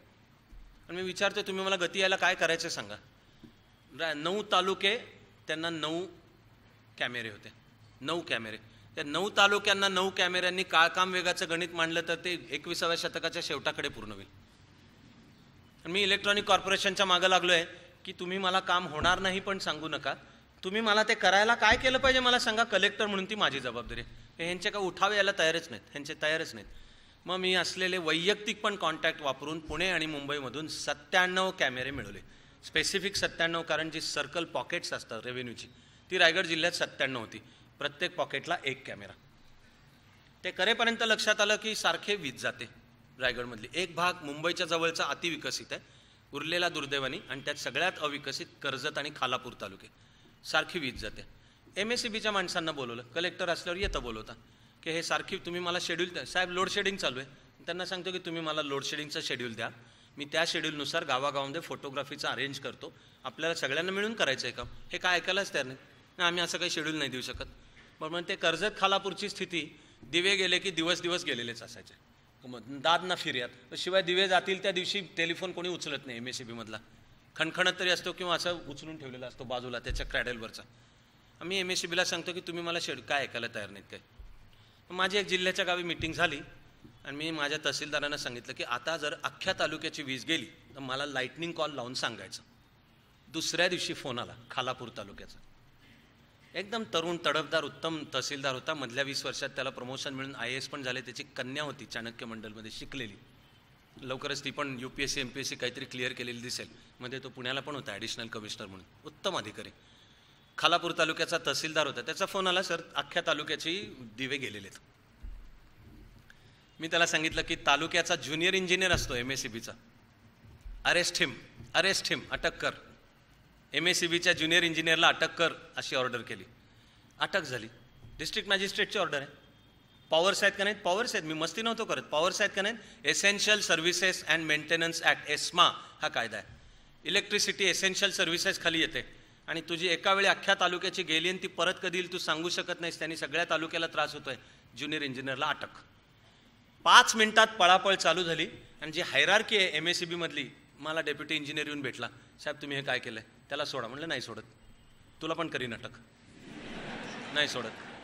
डेप्युटी इंजिनियरच्या एक पाऊलवरची तो एक्झिक्युटिव्ह इंजिनियर असतो. मी सांगितलं नाही सोडत. त्याच्या एक पायरीवरची सुप्रिटेंडिंग इंजिनियर, नाही सोडत. महाराष्ट्रामध्ये 6 सर्कल्स आहेत MSEBची, त्यातला ह्या सर्कलचे प्रमुख म्हणजे चीफ इंजिनियर नाव असतं. म्हणलं नाही सोडत. सुमारे एकूण अर्धा तास गेला फोनाफोनीत. अर्ध्या तासात तो विषय MSEBचे चेअरमन, ते IAS अधिकारी असतात, वरिष्ठ असतात. तेव्हा जे होते ते मला 17 वर्ष सिनियर असले आणि चांगले मला उत्तम ओळखणारे वरिष्ठ IAS अधिकारी होते. त्यांचा मला अर्ध्या तासात फोन आला. हसत होते फोनवर. मला म्हणले अविनाश काय केलं, कारण ते मला ओळखतच होते, ते मला नीट ओळखतच होते. अविनाश हे तू काय करून ठेवलं. म्हटलं सर एक्सप्लेन केलं. सर हे यांना 50 वेळा सांगतोय, मला तुम्ही शेड्यूल, मी लोड शेडिंग समजू शकतो, शेड्यूल द्या. आणि मी माझी व्हिडिओग्राफी त्यानुसार हे काही द्यायलाच तयार नाही आहेत. तर ते असले ते म्हणले ठीक आहे मी देतो सूचना, पण आता त्याला सोड. म्हणलं सर तुम्ही सांगताय अगेन्स्ट युअर वर्ड, सोडतो. ठीक आहे. त्यानंतर वोटर्स ID कार्डचं जोवर काम चालू होतं तोवर एकदाही रायगड जिल्ह्यातली वीज गेली नाही.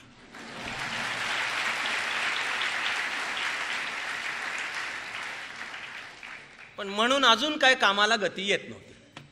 आणि मला लक्षणं दिसायला लागली.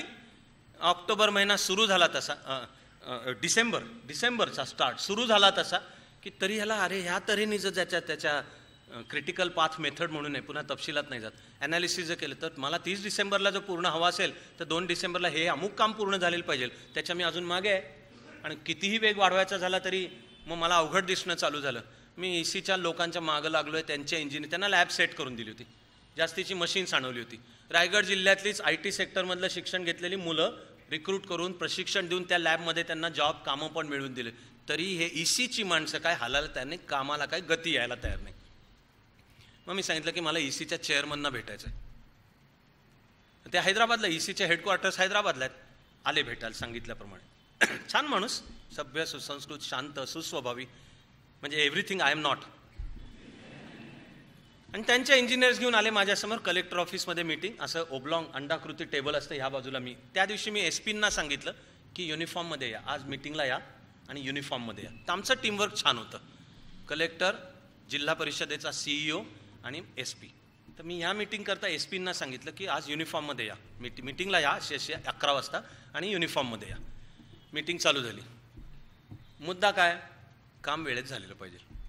आणि ECचे ह्या चेअरमन सकट सगळे इंजिनियर ते मीटिंगची तयारी करून आलेलेच होते की होणार कसं नाही हे सांगत होते. होणार नाही, होणार कसं नाही हे सांगत होते. 110 मिनटं मी हे ऐकलं आणि डिस्कस परस्वेशन की मुद्दा सांगतोय ह्याच्यासाठी काय करू. 110 मिनटं ऐकलं. 110व्या मिनटं अखेर मात्र मग थांबलो आणि त्या चेअरमनला विचारलं की is this your last answer, की दिस इज लास्ट, होणार नाही. त्यांनी असं आपल्या इंजिनियर्सकडे बघितलं. इंजिनियर्सनी तडफदारपणे नाही होणार. त्यावेळेपर्यंत त्यांच्यामध्ये रोजमरे त्याला कोण रडे, त्यामुळे त्यांनी नाही नाही होणार आहे सांगितलं. वन्स अगेन मी त्यांना की for one last time I am asking you, होणार नाही आहे. ते म्हणाले नाही होणार आहे. मी एस पींना सांगितलं अरेस्ट हिम. जे दचकलेत आई शपथ की अरेस्ट, EC कॉर्पोरेशनचा चेअरमन आणि जाऊन काय अरेस्ट हिम. हां, मला काही चेहऱ्यांवर आत्ताच काळजी दिसते. तरी सांगतोय तुम्हाला ह्याला बोलवू नका शेवटच्या भाषणाला, गुंडच आहे हा, असलं काहीतरी सांगणार, त्यांनी तरुण मुलांची माथी भडकणार. आता हे संस्कार कसे काय दुरुस्त करूयात आपण. मी सांगितलं अरेस्ट हिम. दचकले. एक 2-4 engineers they still had the gumption, म्हणजे जरा पाय जमीन. त्यांनी विचारलं पण sir on what charge, on what charge, की तुम्ही अरेस्ट हिम. हां, मी सांगितलं टाडा लावीन तुम्हाला, TADA, terrorist and anti disruptive activities act, तो नंतर विसर्जित झाला. मी सांगितलं मी टाडा लावीन. सेक्शन 5 खाली नुसत्या संशयावरनं अटक करता येते आणि दुसऱ्या कुठल्या कायद्याखाली अटक असेल तर अटक केल्यापासूनच्या 24 तासात मॅजिस्ट्रेट समोर हजर करावं लागतं, पुरावे द्यावे लागतात. मग मॅजिस्ट्रेट पोलीस कस्टडी का मॅजिस्ट्रेरियल कस्टडी ते ठरवतो. पण टाडा आणि त्याचा पण सेक्शन 5 लावला तर 6 महिने मॅजिस्ट्रेट समोर हजर न करता तुरुंगात ठेवता येतं. कायद्यातली व्यवस्था. पॉवर डिस्ट्रिक्ट मॅजिस्ट्रेटकडे मी सांगितलं अरेस्ट हिम. तो इंजिनियर विचारतो ऑन व्हॉट चार्ज. मी सांगितलं मी टाडा लावीन तुम्हाला, आणि तो पण साधासुधाने सेक्शन 5 टाडा लावीन, सेक्शन 5. तरी दुसऱ्या इंजिनियरनी जरा धीर एकवटून विचारलं की आता सर आम्हाला तुम्ही टाडा लावणार, काहीतरी बेसिस तर पाहिजे ना, कशाचा लावणार. हां, तर लक्षात ठेवा की मुंबई बॉम्बस्फोट त्याच्या आधी झालेले होते. ते सगळं रायगड जिल्ह्यातच उतरवलेलं होतं RDX. माझी त्या बॅकग्राऊंडवर आहे नेमणूक, म्हणजे एक प्रकारे सरकारने व्यक्त केलेला विश्वास आहे. आणि यांच्या सगळ्या व्यवस्था मी केल्या होत्या राहण्या करण्याच्या, छान लॉजमध्ये, समुद्र किनारेसुद्धा. मला जेव्हा ह्या इंजिनियरने विचारलं की तुम्ही टाडाला बेसिस तरी काहीतरी अहो पाहिजे ना, का अधिकारात म्हणून काही वापरणार आहात. मी सांगितलं तुम्ही समुद्र किनाऱ्यावर राहता, रात्री अपरात्री दाऊदची गलबतं तिथे समुद्रात येऊन तुम्हाला बॅटरीने काहीतरी खुणा करतात अशी मला शंका आहे.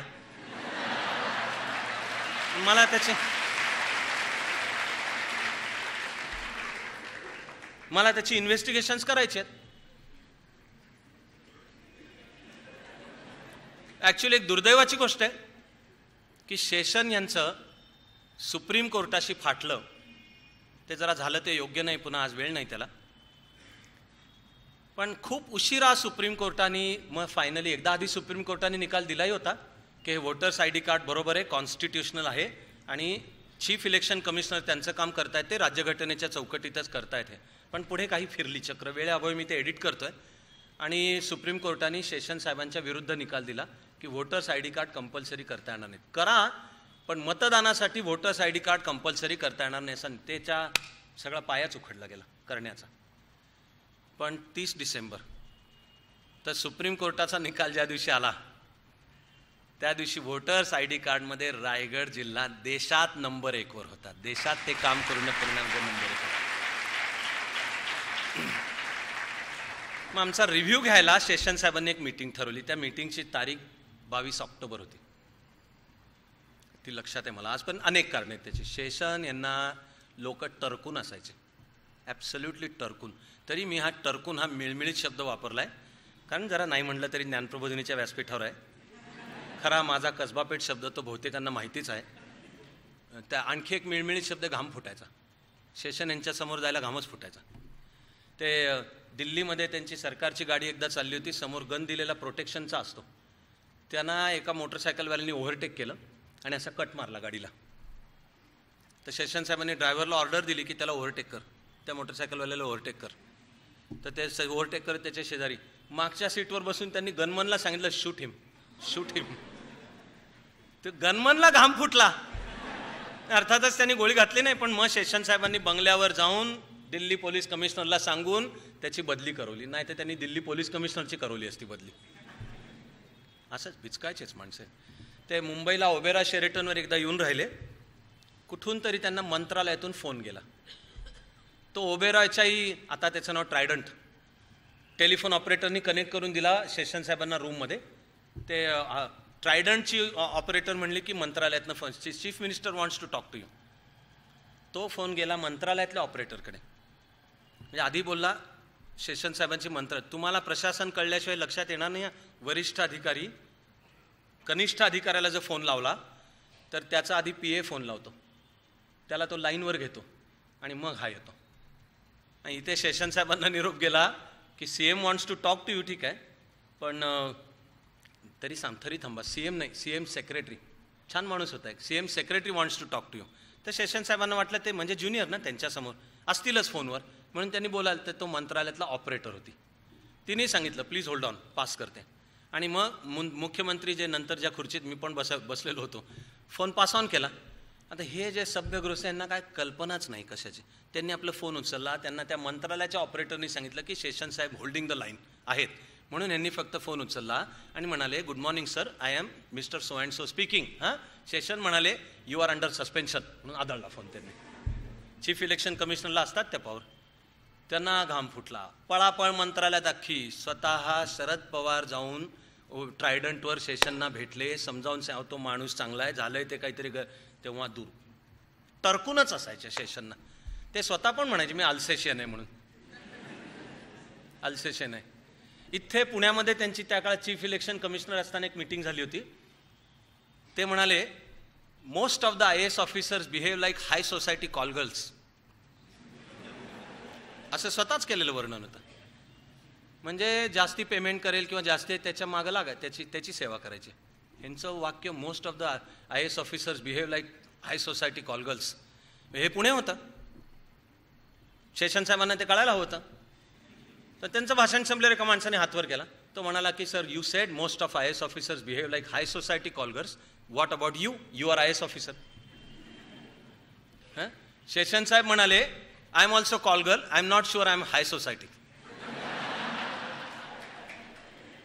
अफलातून माणूस, पण घाबरूनच असायचे. तर त्यांनी कोकण डिव्हिजनचा रिव्ह्यू घ्यायची मीटिंग योजली. ती होती रत्नागिरीला. व्यवस्था करणं रत्नागिरी कलेक्टरकडे काम. आणि ते शासकीय प्रोटोकॉलला अनुसरून टेबलच्या ह्या बाजूला स्वतः शेषन साहेब आणि आमचे डिव्हिजनल कमिशनर त्यावेळचे हे आणि आम्ही 4 जिल्ह्यांचे 4 कलेक्टर्स बरोबर आवश्यक ते सहकार्य घेऊन करेक्ट असे समोर. आणि एकेका जिल्ह्याच्या कलेक्टरनी प्रेझेंटेशन करायचं, काय सांगायचं ते सांगायचं आहे. तर हे रत्नागिरीच्या कलेक्टरनी केलेली व्यवस्था होती की समजा असे सेशन बसलेले असले त्यांच्या करेक्ट समोर आपण नको यायला. कारण भीतीच मनात की ह्या दुर्वास मुनीची जर नजर आपल्यावर पडली, हे काय करल काय सांगता येत नाही आहे.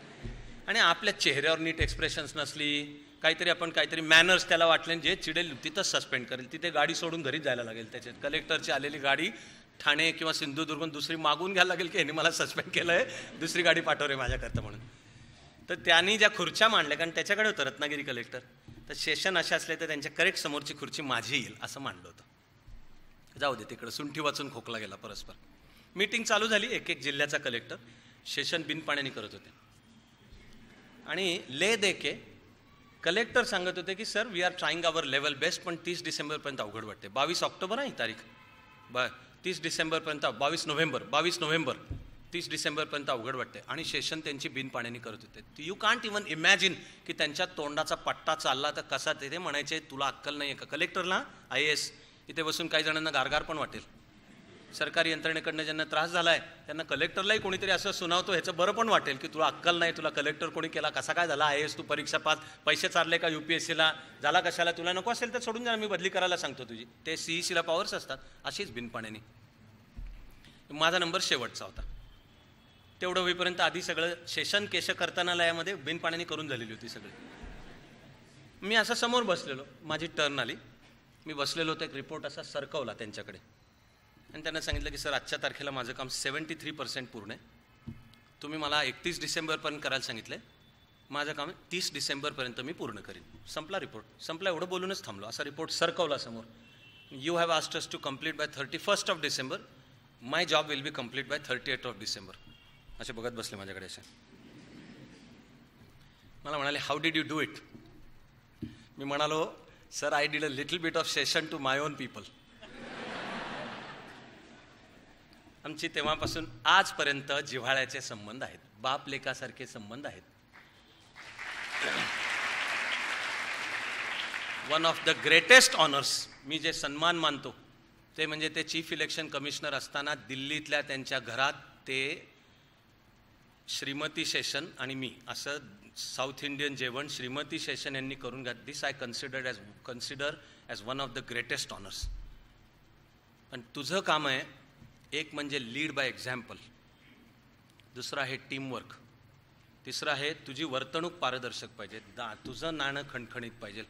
सांगायला एक आणि करायला एक आणि दुसरं, आणि मी फार इमानदार आहे असा शो, त्या शोचा फक्त अर्थ आहे हप्ता वाढवण्याकरताच्या व्यवस्था, हे नाही चालणार आहे. तर तू या लाईनवर नीट काम कर, तर तुझ्याकडनं होणार आहे ती देशसेवाच आहे. घड्याळ मला सांगते की मुद्दे काही असले तरी एक बहुधा शेवटचं उदाहरण, आणि मला ज्या शेवटाकडे यायचं तेवढं करून आजच्या पुरते थांबू. इथे पुण्यामध्ये होतो ॲडिशनल कलेक्टर. एक म्हणजे मी अभ्यास जन्मात कधी केवळ मार्काकरता केलेलं नाही, ते माझं झालंय सांगून. पण जेव्हा केव्हा IASचं सुचलं देऊयात आता आपण IASची परीक्षा, तर मी पहिल्यांदा 1984 दिली. गंमत केल्यासारखी दिली. पूर्ण वेळचा कार्यकर्ता होतो, युवक विभाग सांभाळत होतो वगैरे. परीक्षेच्या दिवशी जाऊन दिली आणि विसरूनच गेलो की आपण, रिझल्ट आला तेव्हा कळलं की झालं होतं, प्री क्लिअर झाली. मी सेंटर दिल्ली घेतलं होतं त्यावेळेला. ते माझं कारण दिल्लीतून तयारी करतात ते IAS होतात असलं भंकस कारण नव्हतं. ते असतं अनेकांचं. तर काय तुम्हाला ज्यांना दिल्लीत जाऊन पडायचं ते पडा, द्या 3 महिन्याच्या कोर्सला ₹1,00,000 शुल्क, नंतर येऊन सांगा मला की काही नाही मिळालं. पण त्याच्याकरता नव्हतं ॲक्च्युली. त्याच्या आधी माझा दिल्लीत वावर पण भरपूर होता, सततच कार्यकर्ता म्हणून. त्यातनं मला वाटलं की केंद्र आपण दिल्ली घेऊया. तर मी परीक्षा पोचलो 3 दिवस आधी, आणि परीक्षा आता 3 नोव्हेंबरला चालू, 31 ऑक्टोबरला इंदिराजींची हत्या झाली. ती दृश्य मी डोळ्यांनी पाहिलेली आहेत सर्व. एक माझ्यातला कार्यकर्ता कम पत्रकार हा मी त्यावेळी दिल्लीमध्ये भरपूर फिरलो आणि डोळ्यांनी पाहिलेलं आहे. आणि ह्या पूर्णाताई आणि हेमांगीताई त्यावेळी चंदीगडमध्ये काम करत होत्या, पण ती त्यांची ट्रेन अडवली गेल्यामुळे त्यांना दिल्लीतच यावं लागलं. शिखांची झालेली कत्तल ही मी डोळ्यांनी पाहिलेली आहे. त्यातली अस्वस्थता लक्षात आहे. ती त्या अस्वस्थ दशकाची डायरीत सुद्धा आहे. त्या वर्षीची माझी मेन्स, एक तर आधी ती पोस्टपोन झाली. मी तेच वर्ष मी शरद जोशींबरोबर शेतकरी चळवळीत पण होतो, ते पोस्टपोन. नंतर पुन्हा डिसेंबरमध्ये होती, पुन्हा ती द्यायला मी ट्रेनमधनं गेलो. दुसऱ्या दिवशी दिल्लीत उठलो आणि पेपर वाचताना कळलं, तो काय अजून इतका TVचा जमाना नव्हता, इतका नाही TVचा अजून नव्हताच. त्यामुळे मोबाईल आणि ट्विटर आणि फेसबुक आणि अशी मिनटाला घडणारी इव्हेंट कळते असं नव्हतंच. मला दिल्लीत पोचलो आणि पेपर वाचले तेव्हा कळलं की कालच्या रात्री माझी झेलम एक्सप्रेस, आम्ही तिला जुलूम एक्सप्रेस म्हणायचो, ती 3 डिसेंबरच्या रात्री भोपाळमधनं सरकली होती पुढे. पेपर वाचले तेव्हा 3 डिसेंबर 84चं भोपाळ गॅस कांड, आणि 15,000 माणसं मेली, तडफडून मेली. आणि मेले ते सुटले म्हणावं असं जगलेल्यांचे कष्ट होते. इतकं भयानक, 1.5 लाखपेक्षा जास्ती माणसांना कष्ट झाले, गाव उद्ध्वस्त झालं. आजपर्यंत त्यांना न्याय मिळालेला नाही आहे. ते पेपरमध्ये माझं मन गेलंच परीक्षेत न्यायचे. मन अशी मुळात ठरलेलं होतं की एक अटेम्प्ट देऊ, झालो IAS तर आनंद आहे, नाही तर पूर्ण वेळचा आपण कार्यकर्ता आहोत. ते सुद्धा काहीतरी IAS होण्याचा रुबाब किंवा अशा करता नव्हतं. हे हाती घेतलेलं कार्य कळतंय तेच करायचं आपल्याला आयुष्यभर. पण नकळत का होईना लोकांना मोल समजावं की आम्ही ठरवलं तर IAS होऊ शकतो, आमच्या कामाचं मोल लक्षात घ्या. लष्करच्या भाकऱ्या भाजणे नाही आहे ते काम म्हणजे, असं होतं मनात. पण ते 84 घडलं, मी मनात ठेवलं आपण काय आता होत नाही होत, आपण कामाला लागलो. 84चा डिसेंबर म्हणजे 85च्या अटेम्प्टचे फॉर्म भरायचे. माझ्या डोक्यातनं गेलेलंच होतं की आपण काय आता काय देत नाही होतं. पण मी त्या वर्षीची परीक्षा देऊ शकलो नाही, मनात उदासी होती.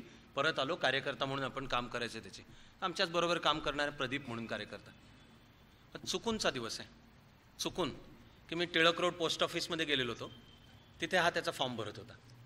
मला म्हटलं अविनाश तुझा भरलाय का नाही? मी म्हटलं मी सोडून दिलंय. तो म्हटला नाही असं नको करू, फॉर्म पाठव.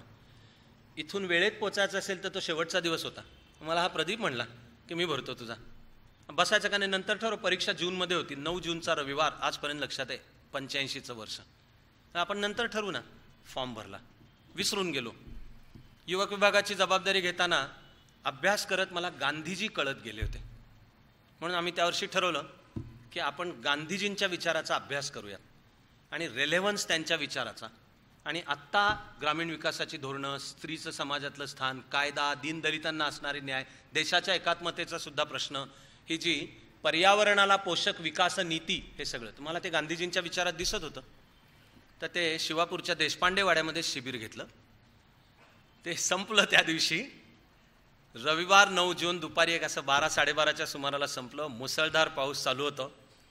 मी, विवेक आणि आमचा तिसरा मित्र तो आता बँकेत आहे, युनियन लीडर आहे. आम्ही असे दारात उभे होतो आणि हा माझा फॉर्म ज्यांनी भरला तो. आम्ही चक्रम मित्र. हे विवेक तिकडे एकदम सभ्यपणे बसलाय, पण लक्षात ठेवा की माझ्या सकट आम्ही सगळे चक्रम मित्र, घनिष्ठ मित्र. आम्ही त्यावेळेला असा वेळ मिळाला की आता जरा सुट्टी आहे, काहीतरी कंप्लीट चक्रम साहस हाती घ्यायचं आहे की हे असा सह्याद्रीचा नकाशा ठेव, हे असं इथून इथे आणि हरिश्चंद्रगडचा रस्ता शोधून काढ. तर जुन्नरला उतरायचं आणि चालत सुटायचं आहे. आणि त्यावेळेला हरिश्चंद्रगड फार पॉप्युलर ट्रेक नव्हता. असलंच काहीतरी. आमची उभी राहून चर्चा चालू होती की आता काय करूयात.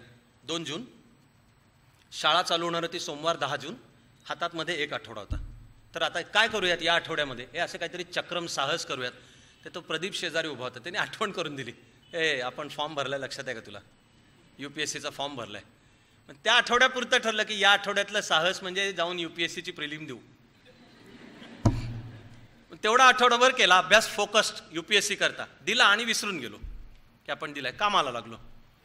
85 सालचा प्रिलिमचा रिझल्ट 16 ऑगस्टला आला, मला लक्षात आहे. आणि प्रिलिम क्लिअर झालेली होती. मग जरा नाही म्हणलं तरी आमच्या कार्यकर्त्यांचं बोलूनच ठरलं की मग आज ही संधी आहे आणि जरा देऊ. ती परीक्षा ऑक्टोबर एंडला होती. ते मात्र 2.5 महिने मी करायचा तो कचकावून अभ्यास केला, द्यायची ती परीक्षा दिली. माझा खरोखर जीवन समजल्यानंतरचा शब्द आहे ईश्वर कृपा, की झालो. मी त्याचा अर्थ मानतो की आता तुझ्यावर सोपवलेली एक जबाबदारी आहे. ते करत करत इथे पुण्याला ॲडिशनल कलेक्टर.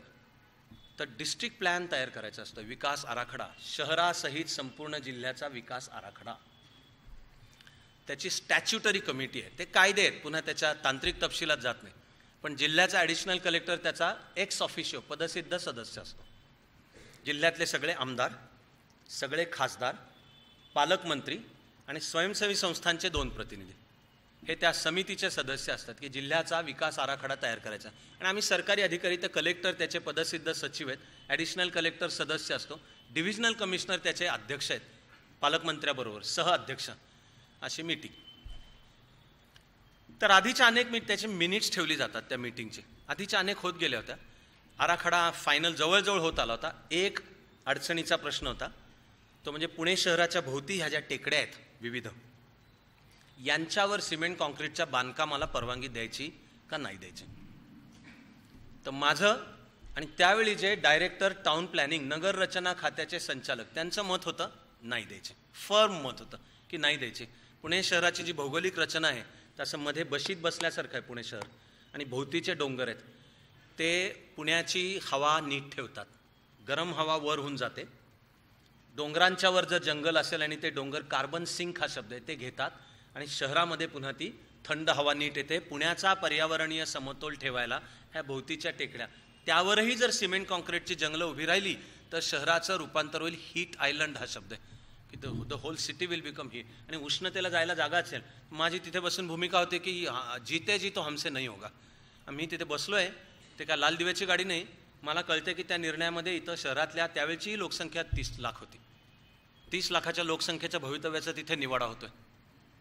तो हमसे तो नाही होगा आणि मी नाही देणार आहे. तर प्रेशर्स बिल्ड होत गेली. आणि त्याच्यामध्ये आता एक असा दिवस की ही मीटिंग शेवटची आहे. ती 11 वाजता म्हणून मी 10 वाजता ऑफिसात बसलो होतो. मला फोन मंत्रालयातून रेव्हेन्यू मिनिस्टरच्या PAचा की पुण्याचे ॲडिशनल कलेक्टरच बोलताय का. त्यांनी पदाने मी सांगितलं पुण्याचा ॲडिशनल कलेक्टर बोलतोय. तो म्हणाला की आमच्या मंत्री साहेब महोदयांचा तुम्हाला निरोप आहे. नाव गाव नाही सांगत, पण एका गावामध्ये विशिष्ट डोंगर आहे हा पुण्याच्या भोवतीचा, तेवढ्यावरचं तरी आरक्षण उठवा. ही तुमची आज शेवटची मीटिंग आहे. त्यांना सगळा डेटा माहिती असतो की विरोध तुमचाच आहे, ॲडिशनल कलेक्टर आणि डायरेक्टर टाउन प्लॅनिंग. त्यामुळे मला मिनिस्टरच्या वतीने PAचा फोन की आमच्या मंत्री महोदयांचा निरोप आहे, हा असा असा एवढा एवढा सर्व्हे नंबर, तो हिल टॉप आणि हिल स्लोप आहे, त्याच्यावरचं रिझर्वेशन उठवा. फोन करणाऱ्याला मी विचारलं की तुम्ही कोण बोलताय. त्यांनी एक सांगितलं नाव. ते आम्ही फर्स्ट नेम टर्म्सवर होतो. प्रशासनापुरतं म्हणायचं तर तो मला ज्युनियर पण होता. मग मी त्याला सांगितलं की तुम्हाला मी कोण बोलतोय माहिती आहे का. तो म्हणला नाही, पुण्याचे ॲडिशनल कलेक्टर. मग मी सांगितलं की मी अविनाश धर्माधिकारी बोलतोय. फोनवर असा सन्नाटा खूप वेळ. मग मला म्हणतो आता साहेब तुम्हाला काय सांगणार. मी म्हणलं आता बरोबर आहे, आता तुझ्या मंत्री महोदयांनाच सांग की असं काही होणार नाही आहे. मंत्री महोदय विलासराव देशमुख सांगत असलेला हिलटॉप हिलस्लोप ते मालकीचे होते, जमिनींचे व्यवहार, आणि जमिनीच्या शिस्तीच्या कुठल्याही नियमामध्ये हे बसत नव्हतं. तो हमसे नाही होगा, नाही करणार. मग तुम्ही मला उद्या त्याची काही किंमत द्यायला लावत असाल, त्याला काही बिचकण्याचं कारण नाही आहे. शासकीय यंत्रणेत त्याला ज्याला दाखल व्हायचं आहे त्यांनी बदलीला अजिबात बिचकण्याचं कारण नाही. बदली is a part of life. Average दर 2-3 वर्षाला होणारच आहे. बदलीला मला you cannot have the cake and eat it too. तर तुझी बदली होणार आहे, काय प्रॉब्लेम आहे. महाराष्ट्रापुरती भाषा आहे गडचिरोली. हे काय कराल, मला फार तर फार मला गडचिरोलीला पाठवा. बरं, टफ आणि स्ट्रेट फॉरवर्ड अधिकारी आहेत म्हणजे पाठवायला लागले गडचिरोलीला. एक तरी जिल्ह्याचं भलं होईल किंवा त्यामुळे काय बिचकायचं आहे त्याच्यात. बरं, त्यातून प्रत्येक सरकारी अधिकाऱ्याला बदलीचा मजबूत भत्ता असतो. आता 7व्या वेतन आयोगानंतर तो 75,000च्या आसपास जाईल. बदली भत्ता की तुला शासनाची ऑर्डर आहे, सामान बांधायचं आहे, नव्या गावी जायचं आहे, मध्ये दिलेला वेळ, हां एवढा एवढा तुला बदली भत्ता आहे. सध्याचा तो 60 ते 75,000च्या आसपास निघेल आणि एवढा खर्च येत नाही. आणि ते नॉन टॅक्सेबल इन्कम आहे, त्याच्यावर इन्कम टॅक्स नाही आहे. काय तुम्ही मला करणार आहात की 6 महिन्यामध्ये 3दा माझी बदली करताय का? काय प्रॉब्लेम आहे, मला एक्स्ट्रा पैसे त्यामुळे मिळाले. पहिल्या बदलीनंतर TV घे, दुसऱ्यानंतर रेफ्रिजरेटर घे, तिसऱ्यापर्यंत वॉशिंग मशीन, कारण बहुधा लग्न झालेलं असण्याची शक्यता आहे त्यावेळपर्यंत. आणि उद्या जर अशी कधी वेळ आली की घरात आता पुढे मुलं बाळं पण झाली, त्यांच्यासाठी कॉम्प्युटर किंवा लॅपटॉप हवा आहे पण पैसे नाही, काय कर, लाग पॉलिटिशियनच्या मागं. झाली बदली तर मिळणाऱ्या बदली भत्त्यातून तो लॅपटॉप खरेदी कर आणि फीत कापायला त्यालाच बोलो की तुमच्यामुळे मिळाला, मला उद्घाटन करून द्या. काय बदलीचं बिचकायचं आहे. काय तुम्ही मला काय फार तर फार माझी. आणि बदली इतकी सोपी पण गोष्ट नाही आहे. काही जण राजकीय ढवळाढवळीबद्दल बोलतात, तिथे मात्र एक गाभ्याचा मुद्दा आपण लक्षात घेणं आवश्यक आहे. हा देश लोकशाही आहे, त्याच्या राज्यघटनेमध्ये एक तरतूद आहे आणि त्यानुसार लोकप्रतिनिधी आणि सरकारी यंत्रणा ही विकासाच्या रथाची 2 चाकं आहेत आणि त्यांनी कोऑर्डिनेशनमध्ये काम एकत्र करायला पाहिजे. तिथे कोणाच्या इगोचा प्रश्न आहे, तू शहाणा का मी शहाणा नाही. आपण लोकशाही देश आहोत.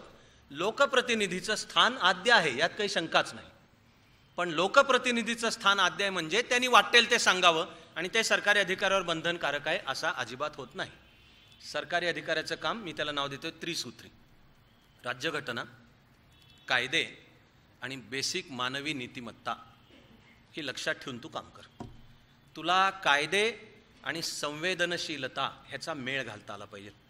पण ते डोक्यामध्ये सोडवण्याचं मल्टी डायमेन्शनल मॅट्रिक्स आहे की बरोबर मी ह्याच्यामधनं जनहित कसं साधीन. माझं नाही, इगो नाही, प्रसिद्धी नाही, पैसा नाही, मला कुठलं तरी पारितोषिक पद्मश्री पद्मविभूषण नाही. मला या सगळ्या बरोबर 3 डायमेन्शनल किंवा मल्टी डायमेन्शनल मॅट्रिक्समधनं बरोबर जनहित मला कसं साधायचं आहे, त्याची ही बेसिक त्रिसूत्री आहे. की एवढं लक्षात ठेव, तुझी निष्ठा लोकांसमोर, लोक, पीपल. आणि हा देश सार्वभौम आहे, तर सार्वभौम आहे म्हणजे लोक सार्वभौम आहेत आणि लोक म्हणजे सगळे लोक. काळे का पांढरे, उंच का बुटके, हिंदू का मुस्लिम का ख्रिश्चन, त्यामध्ये विविध जात काही संबंध नाही. जोवर ज्यांची ह्या देशावर निष्ठा आहे तोवर ते सगळे लोक माझे. देशावर निष्ठा नसेल तर तुका म्हणे ऐशा नरा, मोजोनी माराव्या पैजारा, हे माझं कर्तव्य. तेव्हा प्रशासन हीच एक अध्यात्म साधना आहे. कारण कायद्यासमोर सर्व समान. प्रशासन चालवायचं म्हणजे मला सगळे समान आहेत. तेव्हा अध्यात्माचं लक्षण सर्वाभूती समानत्व हे आहे. शिवाय प्रशासनाची रोजची गुंतागुंत सांभाळायची आहे तर ते योग हा कर्मसु कौशलम आहे. की रोजची आसनं प्राणायाम सूर्यनमस्कार करायचाच आहे, पण केवळ ते म्हणजे योग नाही आहे. उरलेल्या 23 तासांकरता तुला बळ यावं याच्याकरताचा तो रोजचा 1 तास सूर्यनमस्कार आसनं प्राणायामाचा आहे. पण रोजचं प्रशासन चालवणे हाच योग आहे, तो प्रशासन योग आहे. आणि तो तुझा गर्व बाळगून तू नाही चालवायचास. म्हणजे इदम न मम हीच वृत्ती आहे की ही खुर्ची, ही लाल दिव्याची गाडी माझी नाही. इदम न मम ही लोकांसाठी आहे, लोकाय स्वाहा, ह्याचं भान ठेवून प्रसंगी मग रिस्क घ्यायची असेल तर ती घेऊन पण त्याला काम करता आलं पाहिजे. माझंच कसं होईल, माझ्या मुलाबाळांचंच कसं, मग माझ्या ट्रान्सफरचं काय, मग राजकीय ढवळावळ, मग जाऊ नको त्या रस्त्याला. बाकी अन्यथा असे भंकस अधिकारी तिथे भरपूर भरलेले, तुला जाऊन आणखीन तसंच व्हायचं असेल तर कशाला जातोयस तू, जाऊ नकोस त्याच्यात. पण प्रशासन ही अध्यात्माची साधनाच आहे आणि प्रशासन हे देशसेवेचंच माध्यम आहे. ते देशभक्तीचं पण माध्यम आहे, ते देवभक्तीचं पण माध्यम आहे. त्याचा माझा हा शेवटचा किस्सा. ऑफिसात बसलेलो, रेव्हेन्यू मिनिस्टरचा फोन, हे असं असं डिरिझर्व करा, कोण बोलतंय, त्यांनी नाव सांगितल्यावर मी सांगितलं मी असा असा. तो म्हणला आता काय पॉईंट, त्यांना कळून चुकलेलं होतं, ह्याला सांगण्यात काही पॉईंट नाही. हा कुठल्याही दबावात येत नाही, पण गैर करत नाही, काही पॉईंट नाही. मीटिंगला गेलो 11 वाजता.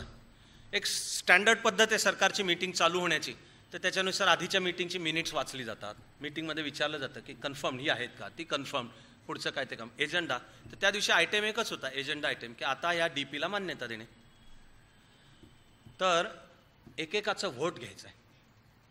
फायनली आम्ही 21 सदस्य आणि डिव्हिजनल कमिशनरच्या डावीकडून सुरुवात झाली. ते सगळे आमदार, खासदार, स्वयंसेवी संस्थांचे प्रतिनिधी असे, आणि म्हणजे आम्ही सदस्य असलेले सरकारी अधिकारी अशांच्याकडे येईल.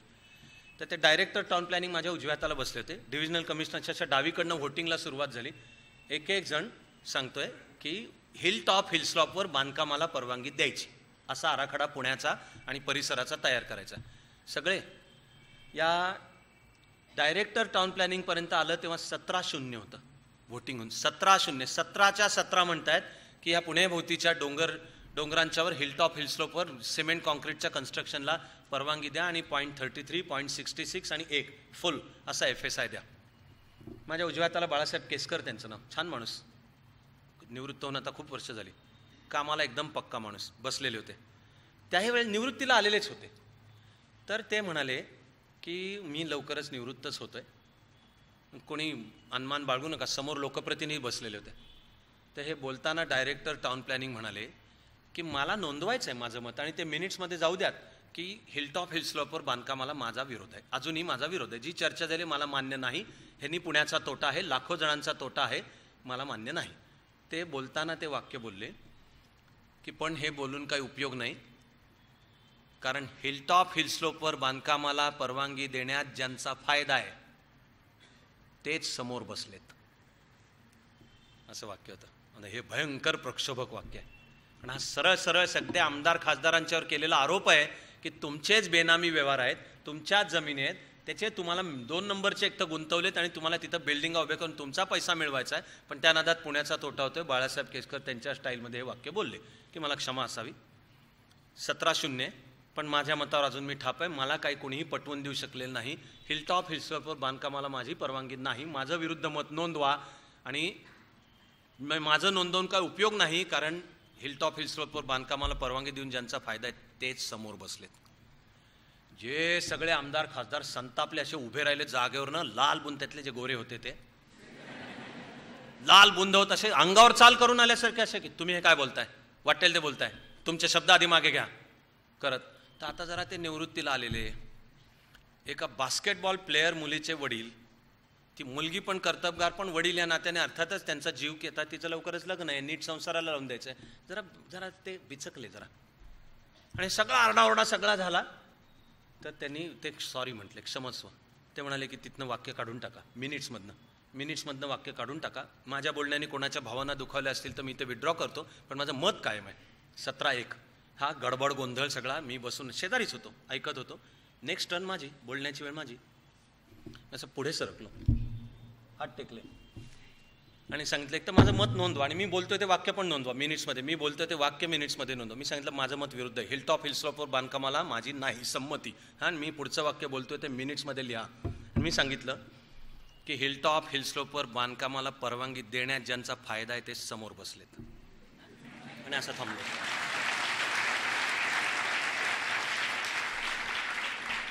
मीटिंगमध्ये सन्नाटा होता, पुढे आवाज झाले नाहीत.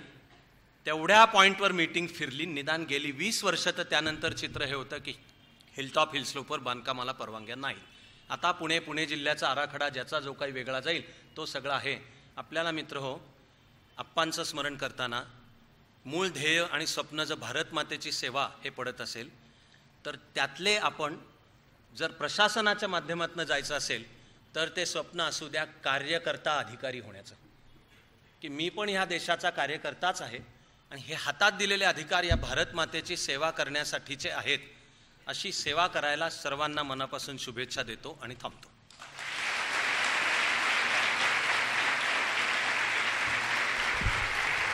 धन्यवाद धर्माधिकारी सर.